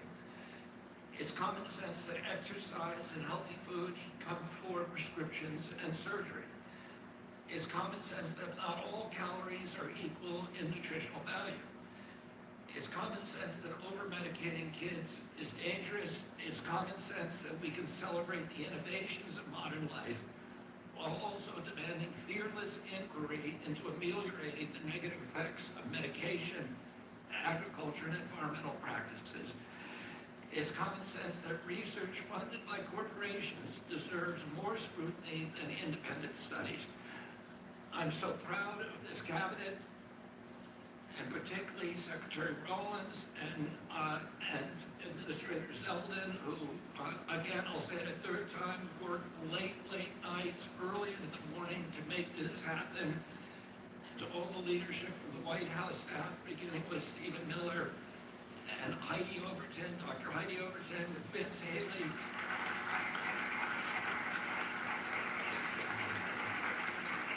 Their leadership and their steady hand in getting us to the goal line we could not have done it without them. They helped us grapple with weighty issues and committed this administration to solving large, complex challenges like children's health. We're joined here by senators, advocates, governors who I have worked with, and CEOs who I know who are all ready to begin carrying out this mission.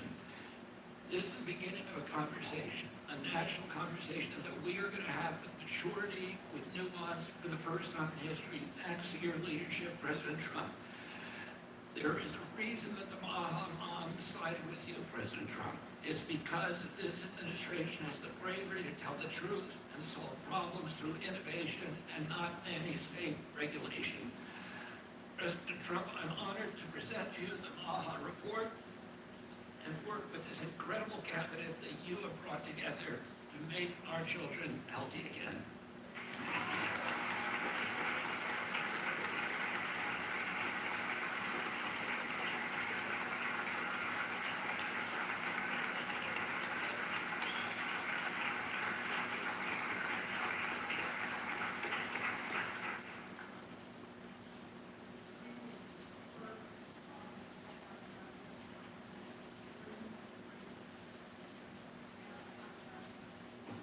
Extremely grateful Maha moms who are out there. Secretary Kennedy and Mr. President, thank you. I see a Maha mom and grandma and our amazing chief of staff right there, Susie Wiles. I see a Maha mom and Caroline Levin, and all across our cabinet.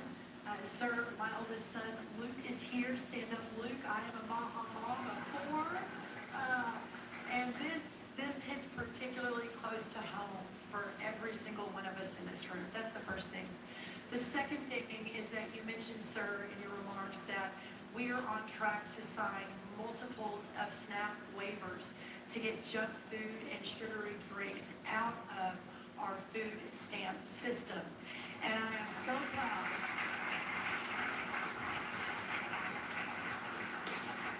I am so proud to announce that on Monday I was in Nebraska with Governor Pillen where we signed the first one. An hour ago I signed the second one for Governor Braun in Indiana. He may not even know that. I've got it right here, sir. I also signed the third one, Governor Kim Reynolds of Iowa, about an hour ago.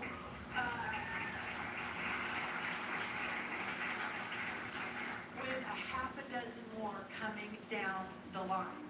And sir, that has never happened before. Under Republican or Democrat administrations, we have never made that happen before. So I am so proud and so grateful for your leadership. Governor Morrissey here was the first one to apply from West Virginia. Oh, Governor Morrissey!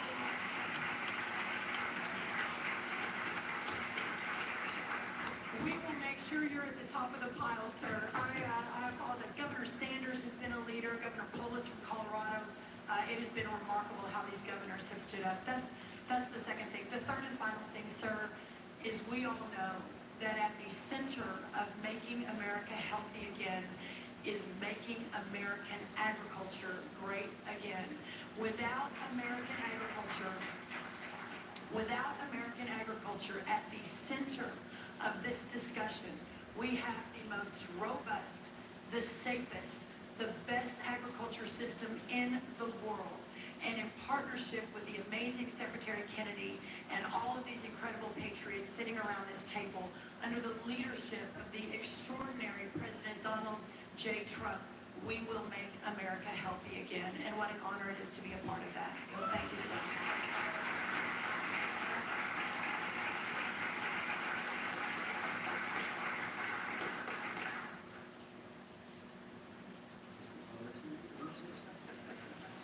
Big policy man here. So much has already been said, but in your remarks, Mr. President, you made clear, this is Vince Haley, by the way. In your remarks and in the report, it's very clear that there are no sacred cows when it comes to our children's health. We are showing the courage to turn over every stone to figure out, to investigate what is behind the chronic childhood disease crisis, and that's what this report represents, sir. Thank you, Vince.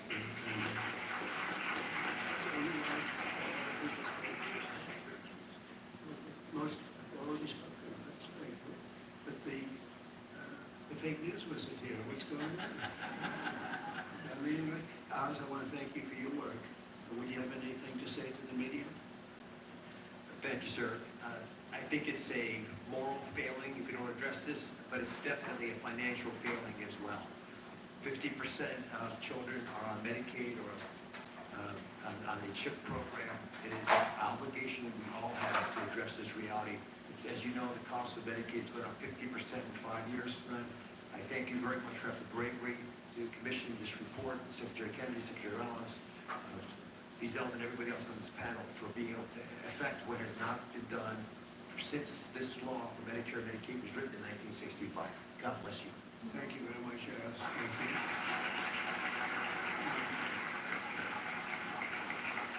A man who's just so highly respected, Dr. Marty Makary. Would you say a couple of words, please? Thank you, Mr. President. The United States is the best in the world when it comes to proton beam therapy, CAR T, sophisticated operations. But when it comes to the health of the population, it's been a 50-year failure. And we have got to change course, and it's not until you have had the courage to let us take on these giant issues, as Vince Haley said, without any sacred cows, that we've been able to change. And I think this will transform our healthcare system from a reactionary system, where doctors are playing whack-a-mole, to a proactive system. So thank you, Mr. President. Thank you very much. Thank you very much. Highly respected man, Jay, please say a few words. Thank you. Thank you, Mr. President. I said earlier already that it's shocking to me that what this report says, which is that our kids will live less long, less healthy, more unhappy lives than we will as parents. We can't have that. I'm so proud to be part of this moment because that doesn't have to be the future.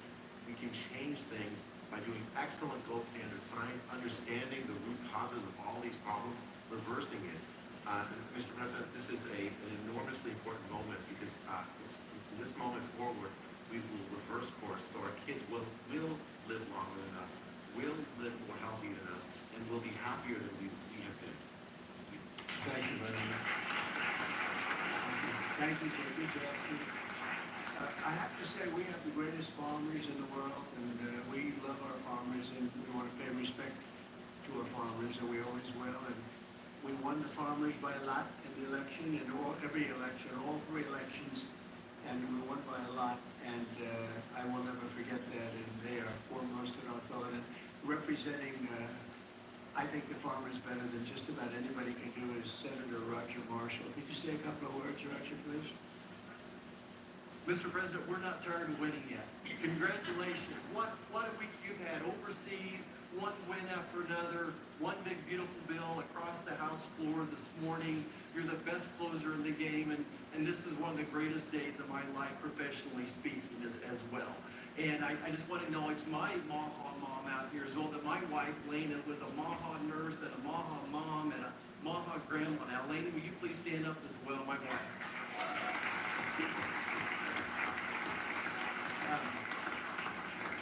Mr. President, as you know, I spent 25 years delivering babies most every day. We saw a huge epidemic of diabetes and pregnancy, and this has exploded in so many different directions now. We have an epidemic in mental health, in our youth, obesity rates 20, 30%, 20% of our children on a prescription drug, 60, 70% of adults on our prescription drug. We can do better than this. And it does start with the farmer. It starts with soil health. And I just want you to know that our farmers are so committed to this as well. And so many of them are already doing great things. They're making the soil healthier. They're using less pesticides.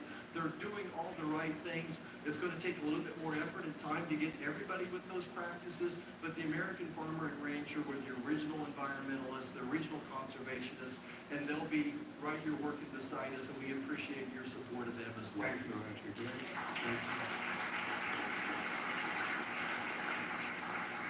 So I think I'll close by just saying that something happened a week ago that was very, very important, profound, but very important in so many ways. For years, I noticed that other countries pay much less for drugs and pharmaceuticals than we did. But I don't mean 2% less or 10%, which would be good, but I don't mean 20, 25, or 30%. I mean sometimes we pay 10 times more, 12 times more, 13 times more than other countries where people from our country would be seen going into Mexico and seen going into other countries, leaving on trips and bringing the drugs home because they'd get in London, they'd be able to buy a drug for 1/10 the price of what it costs to New York City. And I watched this, and I watched it during my term, and I didn't like it. And it's a very complex system, but they were smart also, maybe much smarter than they are. And at some point, we had to figure out. I heard it was the middleman. Nobody told me who the middleman was. Nobody knew who the middleman was. Nobody ever heard. All I heard is the middleman. I said, they've got to be the richest people in the world, whoever they are. We don't even know if there is a middleman. All I know is that the drugs were 10 times higher, and sometimes more than that. And I really got into it over the last year, and I figured the whole system out. And for various and sundry reasons, the United States of America was being screwed, and we were being taken advantage of and being laughed at for years and years. And I said, it's not going to happen anymore. And I brought a great gentleman, the head of Eli Lilly, who's That's these giant chicken finger quesadillas. We're gonna need more napkins. We've got it solved. This is not a scam. The Health Food Allowance card is available for those on Medicare. This card can be worth a lot per year that can be used at your favorite supermarket for grocery shopping. If you don't apply in time, you will have to wait another 12 months to get it. Requesting is very simple. Just click on the video, answer 3 simple questions, and the card will arrive at your home in a few days. It does not interfere with your existing benefits, and you will never have to pay it back. Just tap the button below and follow the instructions.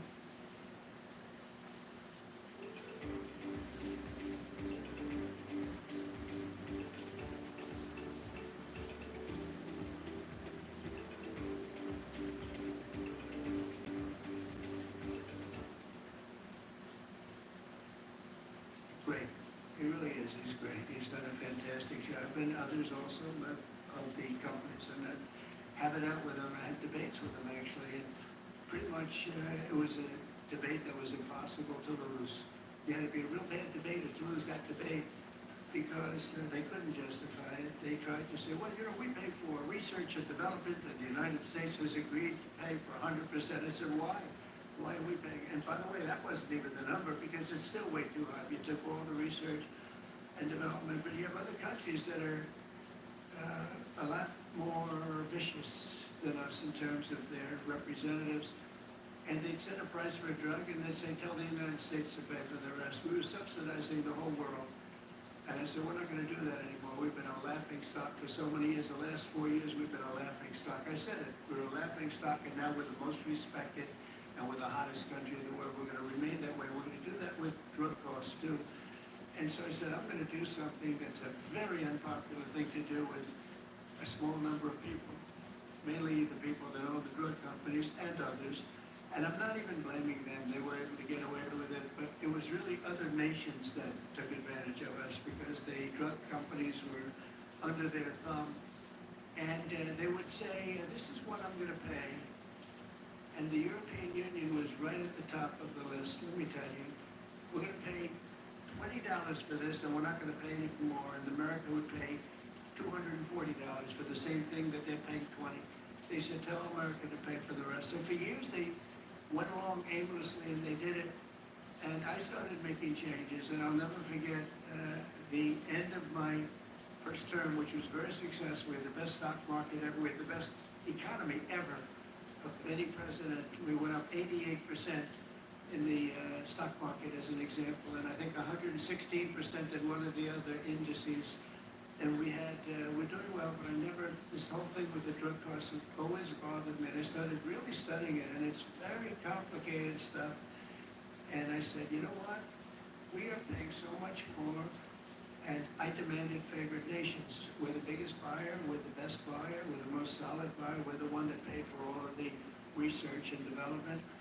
And I said, we're going to do something that's earth-shattering. So at the end of my first term, I was so proud because it's the first time in 28 years that any president reduced drug prices during the course of 4 years. And you know what that number was? 1/4 of 1%. But it was down 1/4 thing of it, 1/4 of 1%. Very little. Essentially, they remained the same.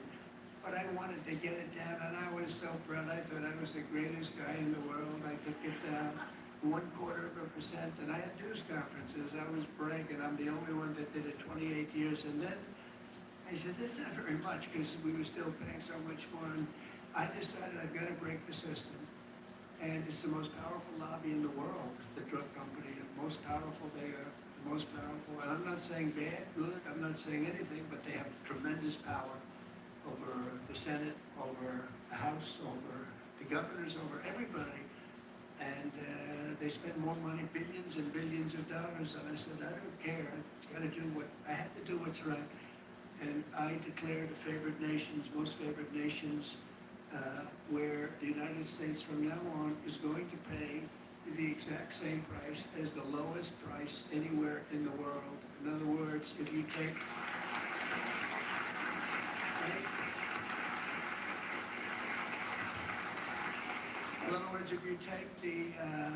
the country that's paying, and let's say in a certain part of, there may be some country out there that pays a little bit less for very good reasons because of the fact, a thing called poverty or whatever. But we take the lowest countries, say European Union countries as a whole, that will be fine. Or take individual countries within the European Union, or take various countries that nobody's even heard about. We pay the lowest. And what that's going to mean, and I'd like to put somebody to police it because it should start immediately. It shouldn't start in 2 years, 3 years, 5 years. They'll say, yes, it kicks in. They always say kicks in, Marty. It kicks in, sir, in 4 years, and then 4 years they get it changed. It should mean, so remember I told you I was happy with 1/4 of 1%. It could mean anywhere from 70% to 89% reduction in drugs and pharmaceuticals. That's a little different, right? And I've actually had some congressmen call me and they say, sir, can we talk about this? I said, no. They wanted to talk because, there's tremendous power against them. And I understand that, and every one of them was covered. Senators were.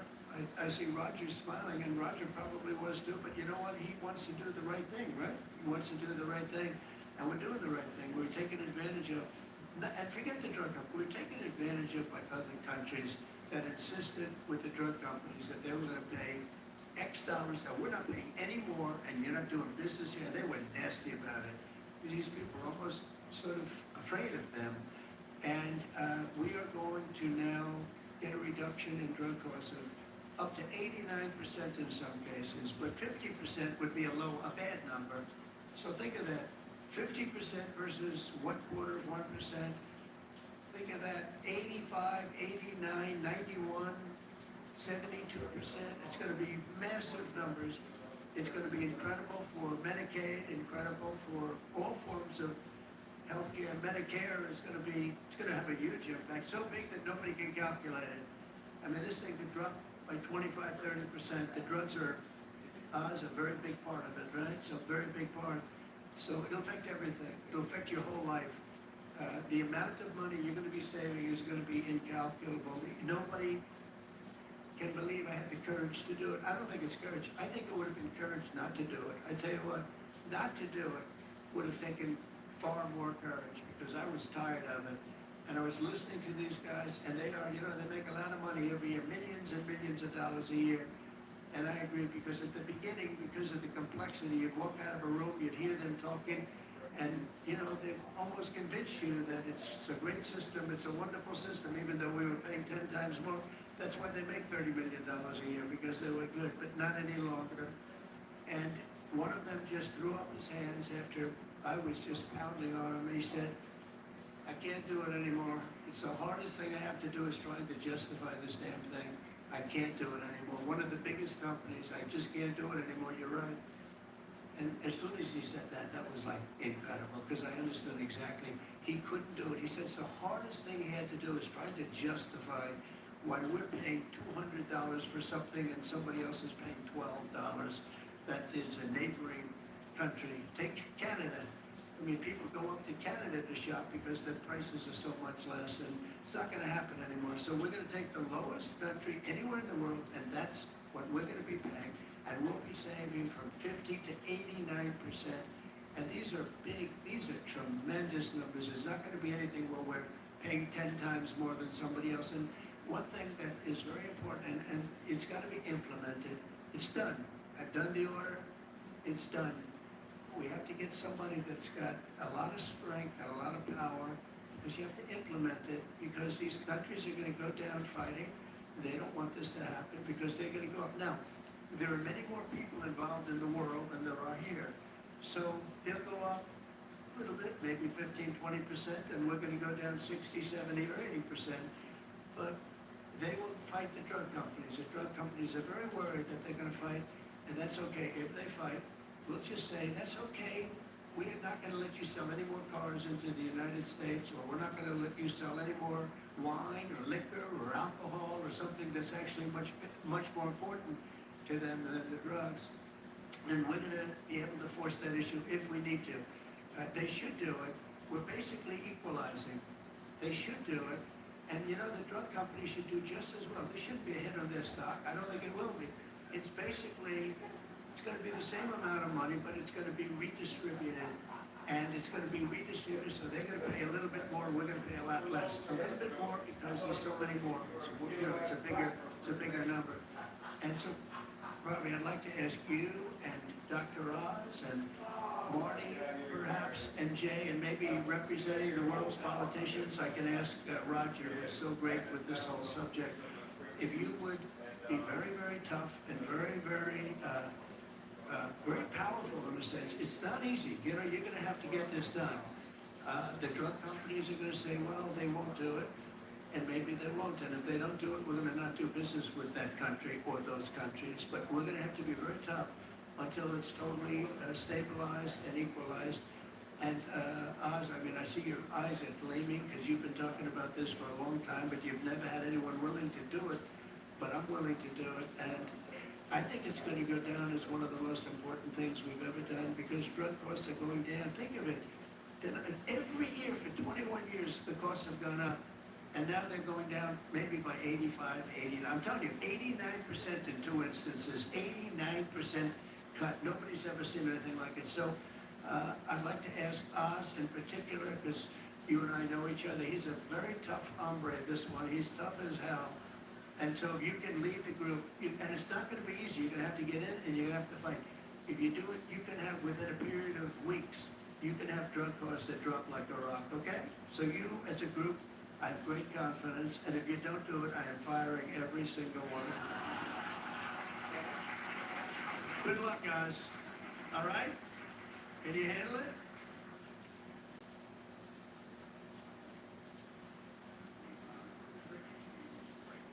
Companies are all coming in. We've had some very promising interactions. So I can give you a little time to be a tough hombre.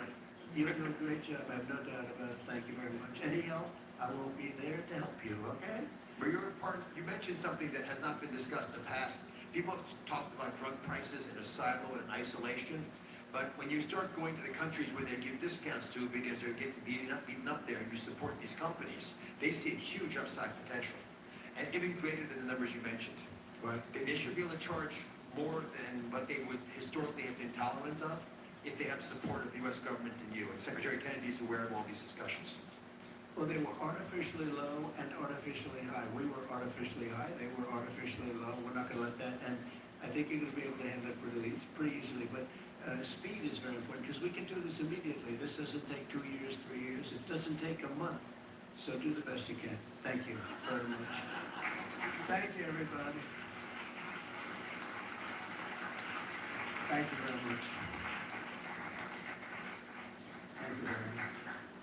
We can do it about? Yes. Go ahead. Let's all give a hand for President Trump for his visit. All right, so we'll be in there.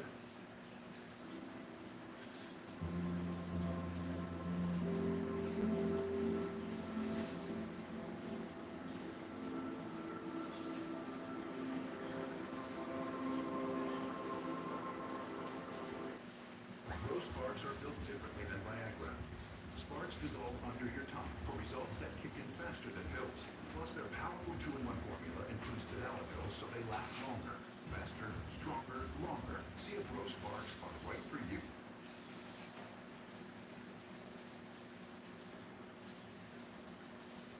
Today, we're honored to swear in the year of somebody who for a long time, which is an incredible person, incredible woman, has been a leader for the United States Attorney for the District of Columbia. It's a big deal.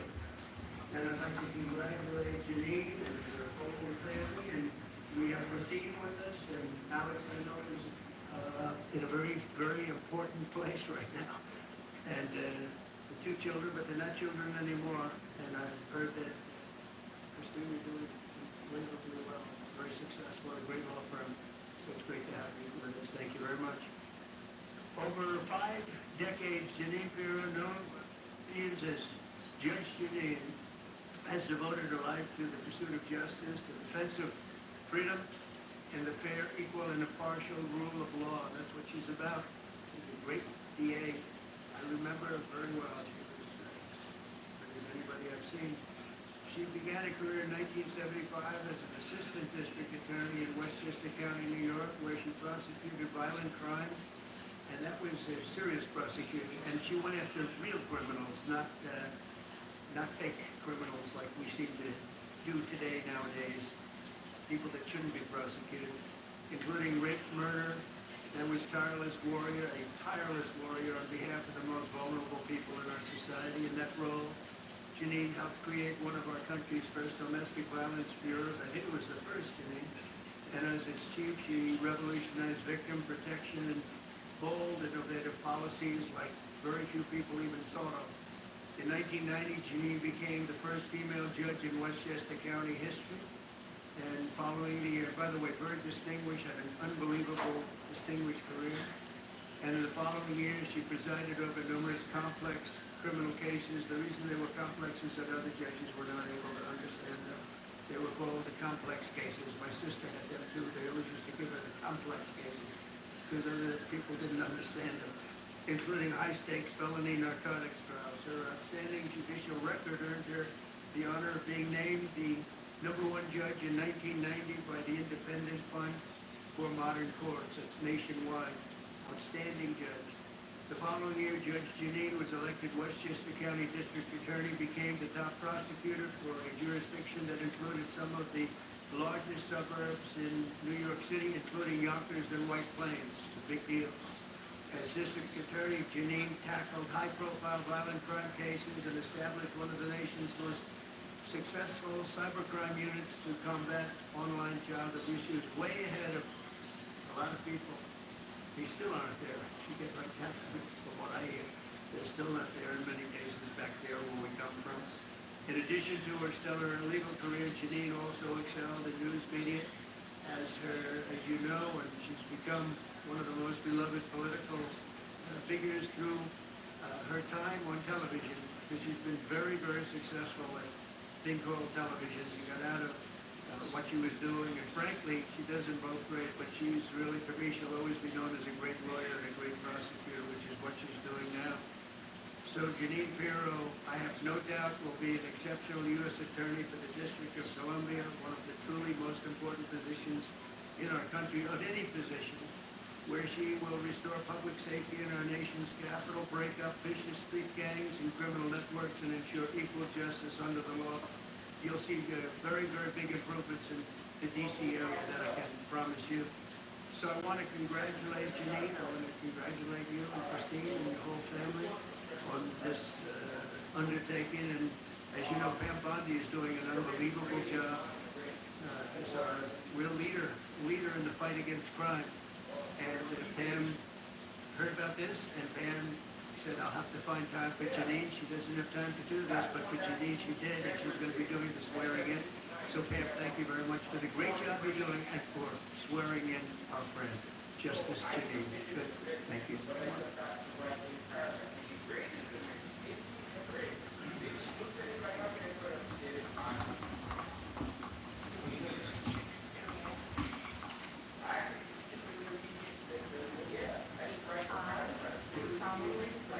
I, Janine Pirro, solemnly swear That I will support and defend the Constitution of the United States that I will support and defend the Constitution of the United States against all enemies, foreign and domestic, against all enemies, foreign and domestic, and that I will bear true faith and allegiance to the same, and that I will bear true faith and allegiance to the same, and that I take this obligation freely, and that I take this obligation freely without any mental reservation without any mental reservation or purpose of evasion, or purpose of evasion, and that I will well and faithfully and that I will well and faithfully discharge the duties of the office upon which I am about to enter. of the office upon which I am about to enter. So help me God. So help me God.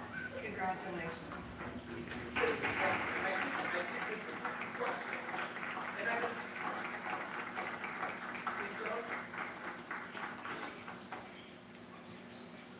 Thank you, Mr. President, and thank you, Madam Attorney General, both my friends for many years. Long ago, I went to law school to study about justice and to bring justice to victims of violent crimes, women, children, and the elderly. I fought to give them a voice in a system that was both blind and deaf to their concerns. I dedicated my heart and soul to making sure that there was a system that responded to them. My profile and my prosecutorial successes garnered public attention, and my life took unexpected turns. Through all of this, President Trump, you have remained as steadfast as one of my earliest supporters and champions. You never wavered. You were always steadfast, trustworthy, and confident. Today, Mr. President, I'm bringing back to my roots. And it is a larger arena, but no less an arena where we need justice, where we need to send a message that justice will be honored in the District of Columbia. And just last week, here in our nation's capital, two people on the brink of beginning their life had hopes and dreams that were never realized because a cold-blooded murderer made a decision to shoot them down on the streets on a cold, rainy night in our nation's capital. This will not go without just accounting. My voice should be heard loud and clear. No more tolerance of hatred. No more mercy for criminals. Violence will be addressed directly with the appropriate punishments. And this city will again become a shining city on a hill in an America that President Trump has promised to make great again and will make safe again. Mr. President, America thanks you, and I thank you.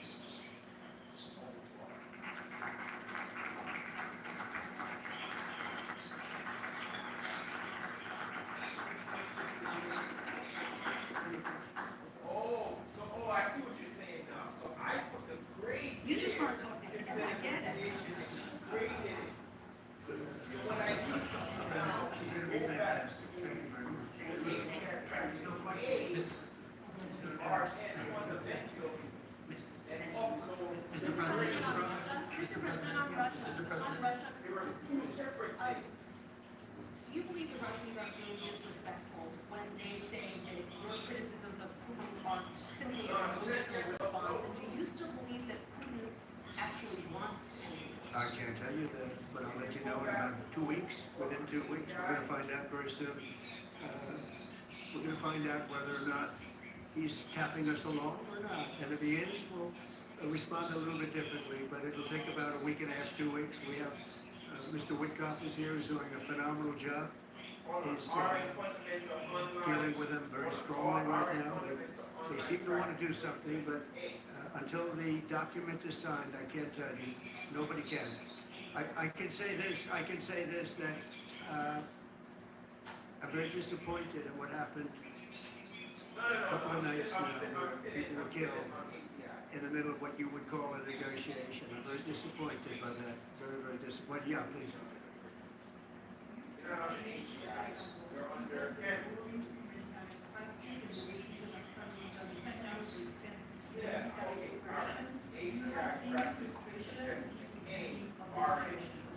No, we're dealing with the whole situation in Gaza. We're getting food to the people of Gaza. It's been a very nasty situation, a very nasty fight. October 7th was a very nasty day, the worst that I think I've ever seen. It was a horrible day, and people aren't going to forget that either. So we'll see how that all works out. And Steve, would you want to say a couple of words about Gaza because you just have some information? Steve Witkoff, do you want to come up for a second? He might give a little bit of information as to what's happening with Gaza and also Israel. We're having some very good talks with Iran. We'll find out whether that means anything, but we're having good talks.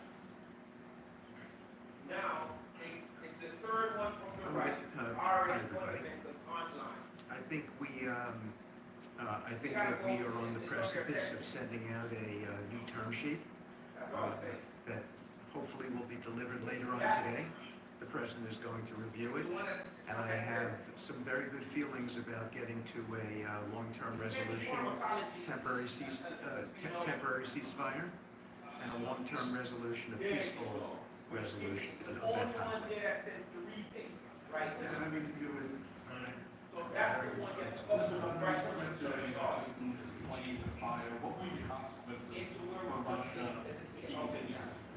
Well, I'm not going to tell you exactly, but the words speak pretty loud. We're not happy about that situation. I think we're doing very well with Iran. We're doing very well with Gaza. Yeah, I got you. That's what I'm saying. All right, so I'm gonna go ahead and upload, and it's a completion, it's not a great thing. Yeah, I got a 75 or something like that, or 77. And Who makes that giant chicken finger quesadilla so giant? What am I supposed to know? Salt and milk, cheese. Zaxby's giant chicken finger quesadilla. It's got salt. We are doing very well with Iran, and I think we're going to see something very sensible. Because there are only two outcomes. You know what the two outcomes are. A smart outcome and then a violent outcome. And I don't think anybody wants to see the second. But I think we've made a lot of progress, and we'll see. You know, they still have to agree to the final stages of the document. But I think you could be very well surprised what happens there. And it'll be a great thing for them, and it could have a great country into the future. Yeah. Mr. President, Elon Musk in a television interview criticized the word you bill, saying he was disappointed it didn't cut enough to sense it undercut the bill's efforts. What's your reaction to that? Well, the reaction is a lot of things. Number one, we have to get a lot of votes. We can't be cutting. We need to get a lot of support. We have a lot of support. We had to get it through the House. The House was, we have no Democrats. You know, if it's up to the Democrats, they'll take the 65% increase. You know, that doesn't get approved. This country is going to have a 65% increase in taxes and lots of other problems, big problems, almost bigger than that.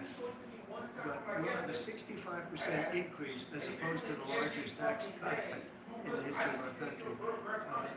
We will be negotiating that bill, and I'm not happy about certain aspects of it, but I'm thrilled by other aspects of it. That's the way they go. It's very big. It's the big, beautiful bill. But the beautiful is because of all of the things we have. The biggest thing being, I would say, the level of tax cutting that we're going to be doing. We're going to make people really be able to. We'll have the lowest tax rate we've ever had in the history history of our country, and tremendous amounts of benefit are going to the middle-income people of our country, low and middle-income people of our country. So we're going to see what happens, because the Senate, as you know, is negotiating with us, so they have to then go back to the House, and, you know, it's got a way to go, but I have to say, Speaker Johnson and Thune have done an incredible job. John Thune has done a fantastic, leader of Thune, a fantastic job, and they're working together with me and others. And I think we have an amazing, if we pull this off, remember, we have 0 Democrat votes because they're bad people. There's something wrong with them. You know, they'll let people pour into our country. The single biggest problem is we have 21 million people pour into our country, probably higher than that. And they're people that weren't supposed to be here. And many of those people are bad. Murderers, drug dealers, the mentally insane. They're closing mental institutions all over the world, not South America, all over the world. They're coming into our country, and we're getting them out. We're having a hard time because some judges aren't making it very easy for us, and it's tough enough. And they approve that. They allow that to happen to our country. We don't have one Democrat vote. And if I were a Democrat, I'd be voting for this bill, and I'd get elected to any position I want as a Democrat. They're crazy. They're voting for a 65% tax increase. And they're only doing it for hatred. They're not doing it for any reason. They know it's terrible. Terrible politics, in my opinion. But so we have no Democrat votes. That means we have to get almost all Republican votes. And I think we're very close to doing that. I think it'll be very successful. Yeah, please.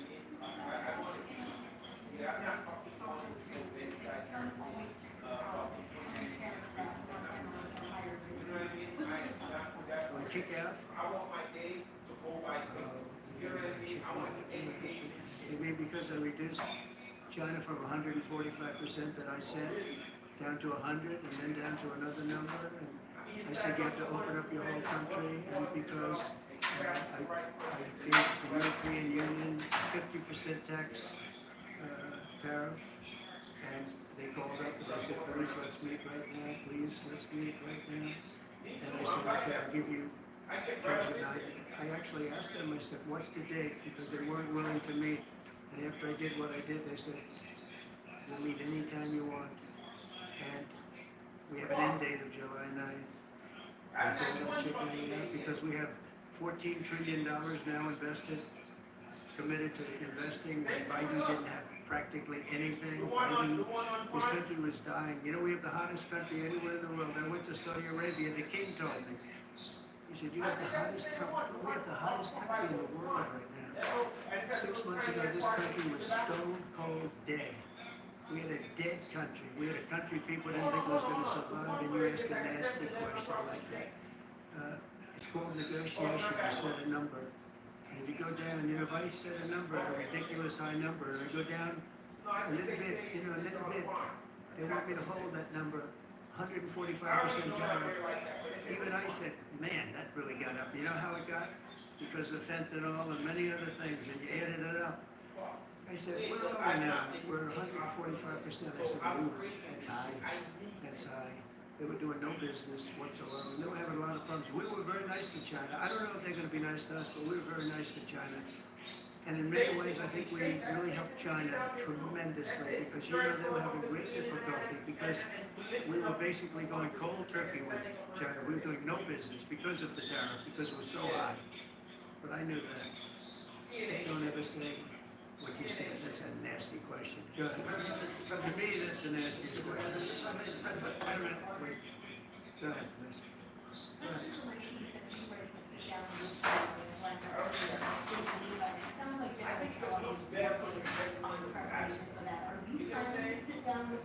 I will if it's necessary. We have to, I think at this point, I wish you would have been that way a couple of months ago, but at this point, we're working on President Putin, and we'll see where we are. I think we're doing fine, but we'll see. I don't like what's happening. That's one thing I'll say. I don't like when I see rockets being shot into cities. It's no good. We're not going to allow it.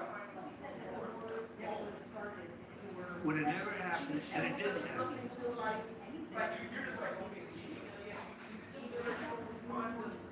No, we would have never had a war. We would have never had a war. If I were president, the election weren't rigged. You wouldn't have had the war. You wouldn't have the war, you wouldn't have had inflation. You wouldn't have had October 7th. That would have never happened because Iran was stone cold broke. They didn't have any money to give to Hamas or Hezbollah. You wouldn't have had that Afghanistan most embarrassing moment in the history of our country. You wouldn't have had any of it. You wouldn't have had inflation because energy costs. Look what happened. I brought inflation down to practically zero. And all of the groceries and all of the eggs and all of the things that you've been hearing about, they're back down. They're way down from where they were. I did something in 4 months that nobody's seen. And I have to say, in 4 months, and I said it before, and everyone's talking about it all over the world, we've got the hottest country anywhere in the world right now. We're the only country anybody's even talking about. Please, go ahead. Only the fact that if I think I'm close to getting a deal, I don't want to screw it up by doing that. Let me tell you, I'm a lot tougher than the people you're talking about. But you have to know when to use that.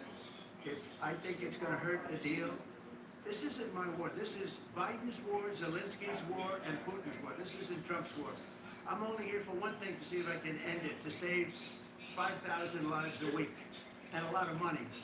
The money being much less important, because I made that money. I went to Saudi Arabia, Qatar, and UAE, and we brought back $5.1 trillion.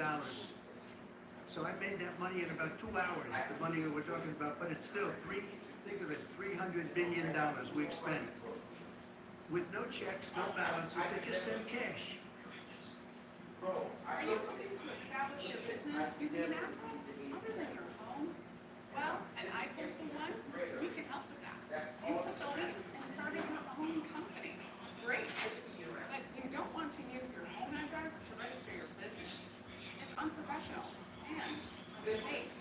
But you already know that.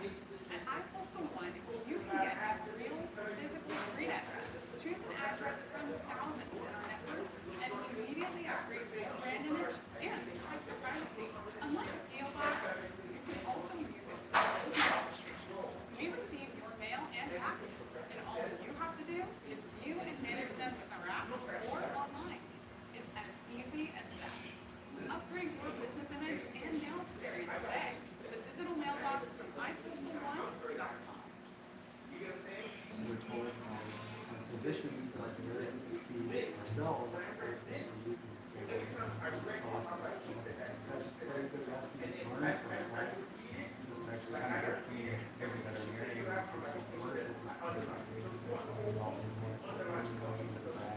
the reality is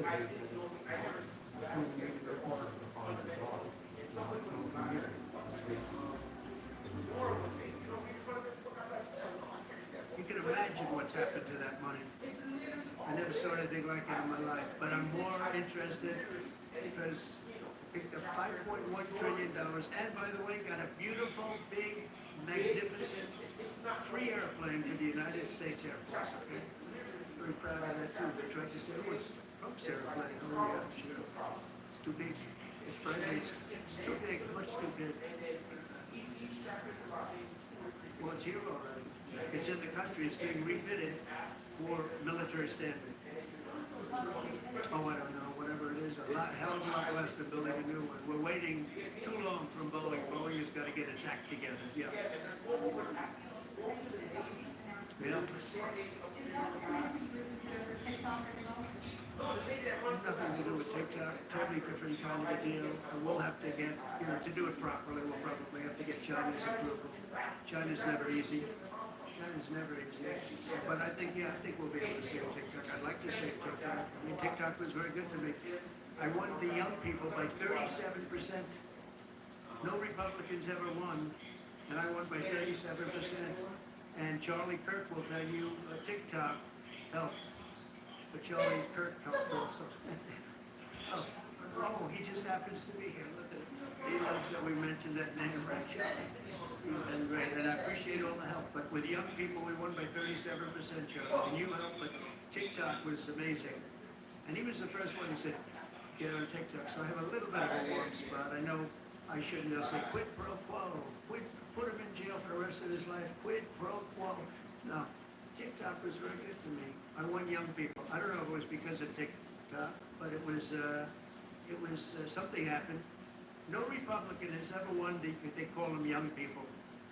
young people, you can define it a lot of different ways, but I want every age group in young people. And it never happened, and won by 37%. That's a lot, yeah. Back on Iran, did you warn Prime Minister Netanyahu against taking some sort of actions that could disrupt the talks there? In his phone call last week. Well, I'd like to be honest. Yes, I did. Next question, please. I did, yeah. It's not a warning, I said I don't think it's appropriate. What exactly did you tell him? I just said, I don't think it's appropriate. We're having very good discussions with him, and I said, I don't think it's appropriate right now. Because if we can settle it with a very strong document, very strong, with inspections and no trust. I don't trust anybody. I don't trust anybody. So no trust. I want it very strong, but we can go in with inspectors, we can take whatever we want, we can blow up whatever we want, but nobody getting killed. We can blow up a lab, but nobody's gonna be in the lab, as opposed to everybody being in the lab and blowing it up, right? Two ways of doing it. Yeah, I told him this would be inappropriate to do right now because we're very close to a solution. Now, that could change at any moment. It could change with a phone call. But right now, I think they want to make a deal, and we can make a deal, save a lot of lives.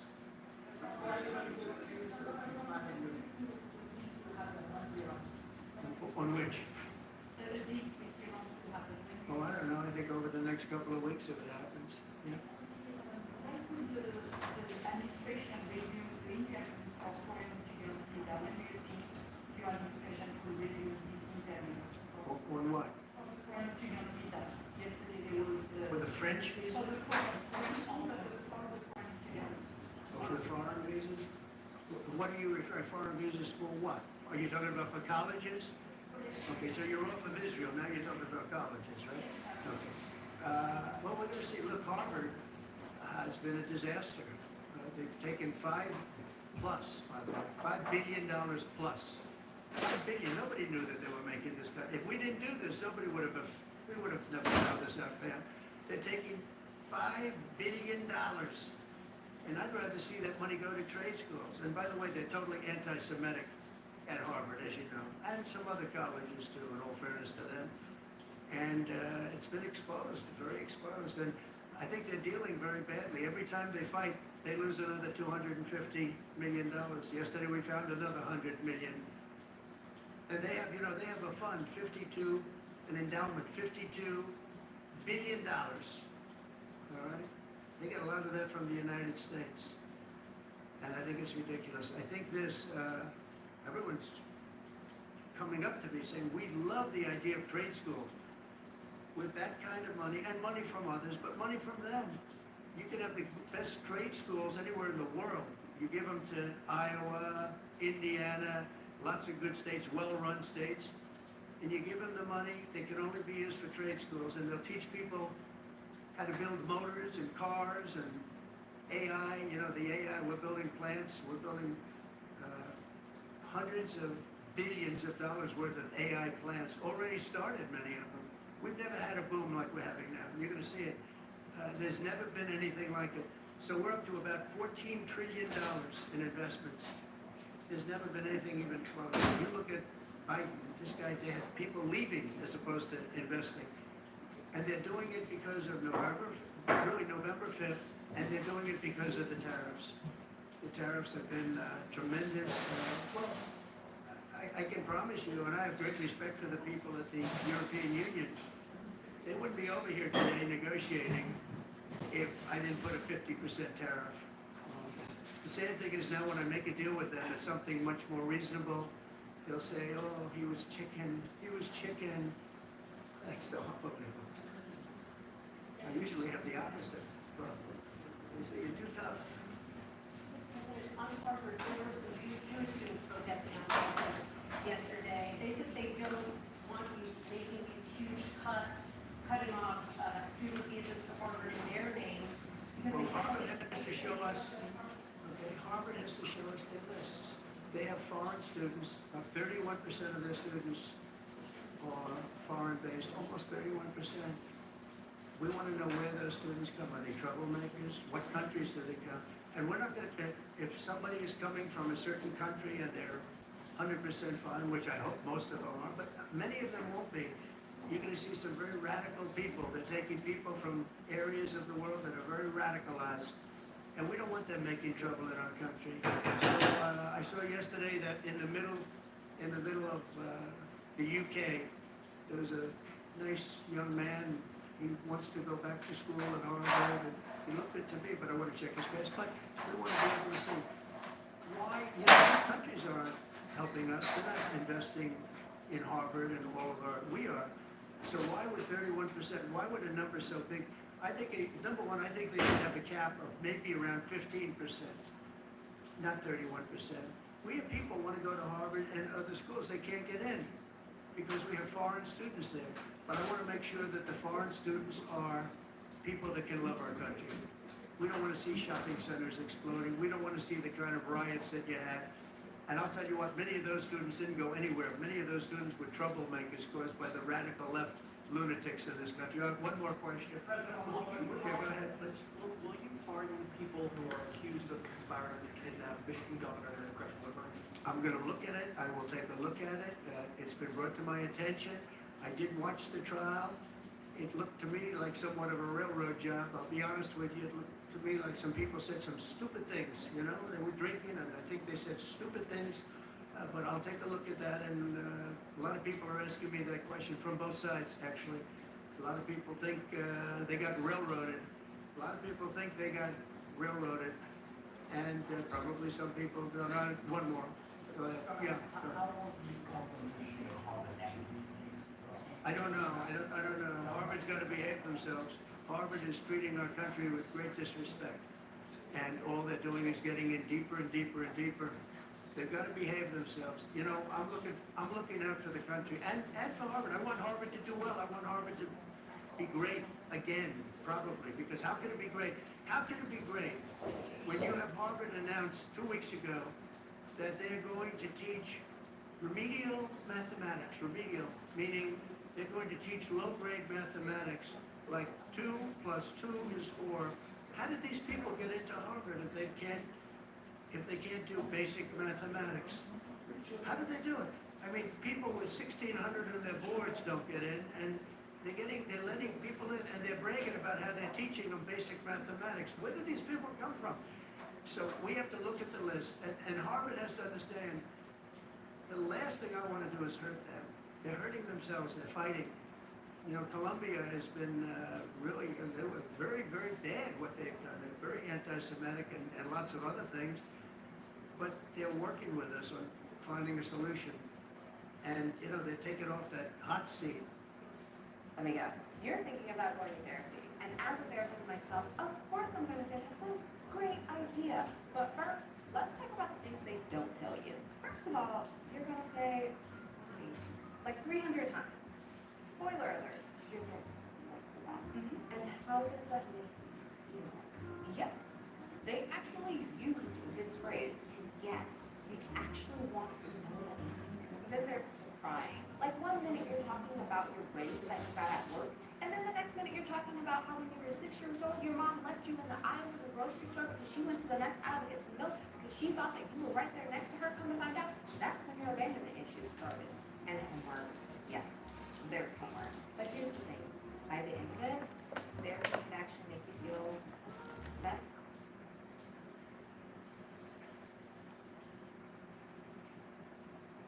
We'll get it approved by Congress. In addition, we'll get it approved by Congress. So for 4 years, it's good, but we're going to get it permanently. All right, fam. I'm so sorry. That's where I'm going to end the live. Appreciate you guys, man. I appreciate you guys very much for sticking with me. I watch this kind of stuff all the time. This is like, you know, my thing. I love to see that our president is being very proactive for his country. And I appreciate every single one of you that joined the live. I've been watching it for a while now, so in between I'll go do little things. People call me, but I'm listening to our president speak. And it's refreshing when you can have a president that actually is for the people. You know, we elect them to represent us, but it seems like a lot of our officials we elect them so they can make their friends rich and make themselves rich and line their own pockets.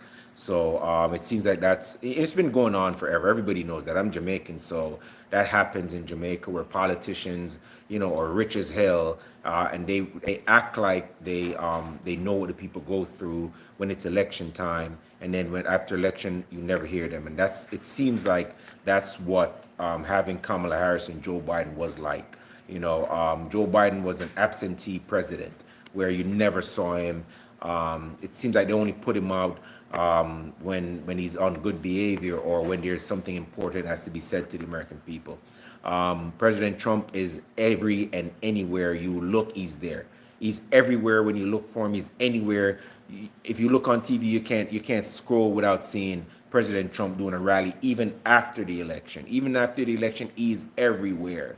That goes to show that somebody that cares. A lot of them, they'll do a bunch of rallies to get elected. Once they get elected, they're gone.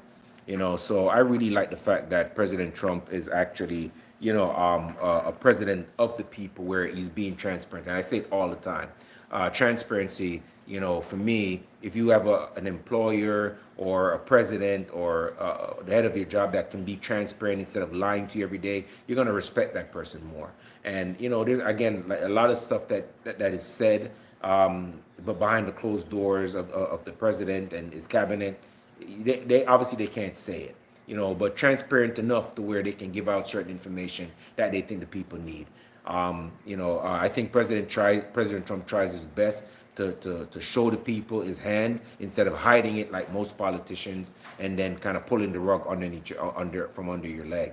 And I'm glad that he's filling his cabinet with capable men. From the last administration, we had members who were a part of the defense team, and they were transgenders. They didn't know if they were going or coming. And again, guys, I have nothing against people that are transgender, but you can't be going through hormones and then have your finger on the nuclear missile button. Not for me. I'm so sorry. You need to go figure out what you got going mentally. Because a man sitting in a dress saying that you are the head of the defense for the country, I don't think you're going to make the right decisions for everybody. I don't think so. I know some people might not share my view on that, but I don't think so. And these people had to go. You know what I mean? And I'm glad that we have a manly president now who came in and is taking over the reins from two hyenas that were there before that was just stealing money. And we know that they were stealing. All that money that was sent to Ukraine, when they said 8 billion there, the Ukrainians only got like 2 billion, and the rest went to, the president and his goonies. They line their pockets, and every day they come out and tell you to band your belly and work hard, and you're never going to get Social Security, and you don't qualify for this, you don't qualify for that, but yet still, their families are rich, from being politicians. I was a politician, some of the richest people in the world when you're a public official. That don't make any sense to me. President Trump, when you come from money already, it's hard for people to buy you because you already have what they're offering.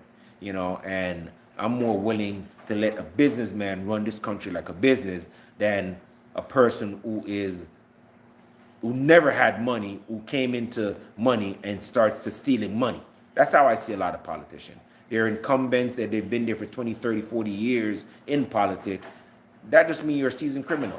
You go to I worked as a correctional sergeant for years, and the system. The inmates that are there know the system because they've been there so long. They know the ins and outs, they know our routes, they know our time, they know everything. And that's what politicians are. They know each little loophole, where to steal money, where to say, people who've been dead for 300 years are still on social, they're giving them Social Security. Where do you think all that money gets funneled to? Right back to the politicians' pockets, because nothing can go down unless they know about it. They know about all the criminal enterprises more than criminals, Anyway, guys, with that said, I'm not going to hold you guys long, but I appreciate you guys. Thank you guys for staying with me. If you guys can subscribe to the channel, I'd really appreciate that, man. You don't have to, but it would really help the channel. I'm going on 8,000 plus, and if it wasn't for you guys, I wouldn't have that many subscribers. For me, that's a lot. I can't even believe that 8,000 people want to hear what I have to say. And just remember that you were here at the grassroots. And when the channel goes up, you remember that you were here when I was just a little YouTuber coming up. With that said, guys, have a wonderful day. And I pray that the Almighty, our Lord and Savior Jesus Christ, watch over every single one of you. I pray that all of you would have success for yourself, for your family, for your loved ones. I pray that God watch over your safety. I pray that the Lord Jesus Christ watch over this country, our president, all patriots that love this country. I pray that there'll be almost no wars in this world. I pray that He will give our president discernment to see evil and to attack evil with goodness. And I pray that all of you would do well in your lives, you know, and I mean that genuinely from my heart. And with that said, guys, thank you for coming to the live. And with that, I'm out. Mr. Black Mamba 305. Hey, feel free to check out some of my I'm mostly a 2A content guy. I make do firearms video. I haven't been doing so much of that because I'm getting a degree.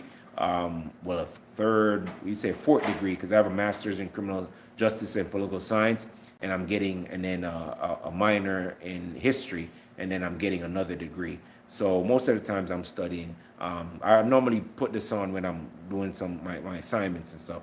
But if you guys can support the channel, it'd be great, man. Once school is done, I'm gonna go full time with this YouTube thing. But thank you guys for showing me love, and I appreciate you guys. With that said, may God bless all of you guys, man. Take care.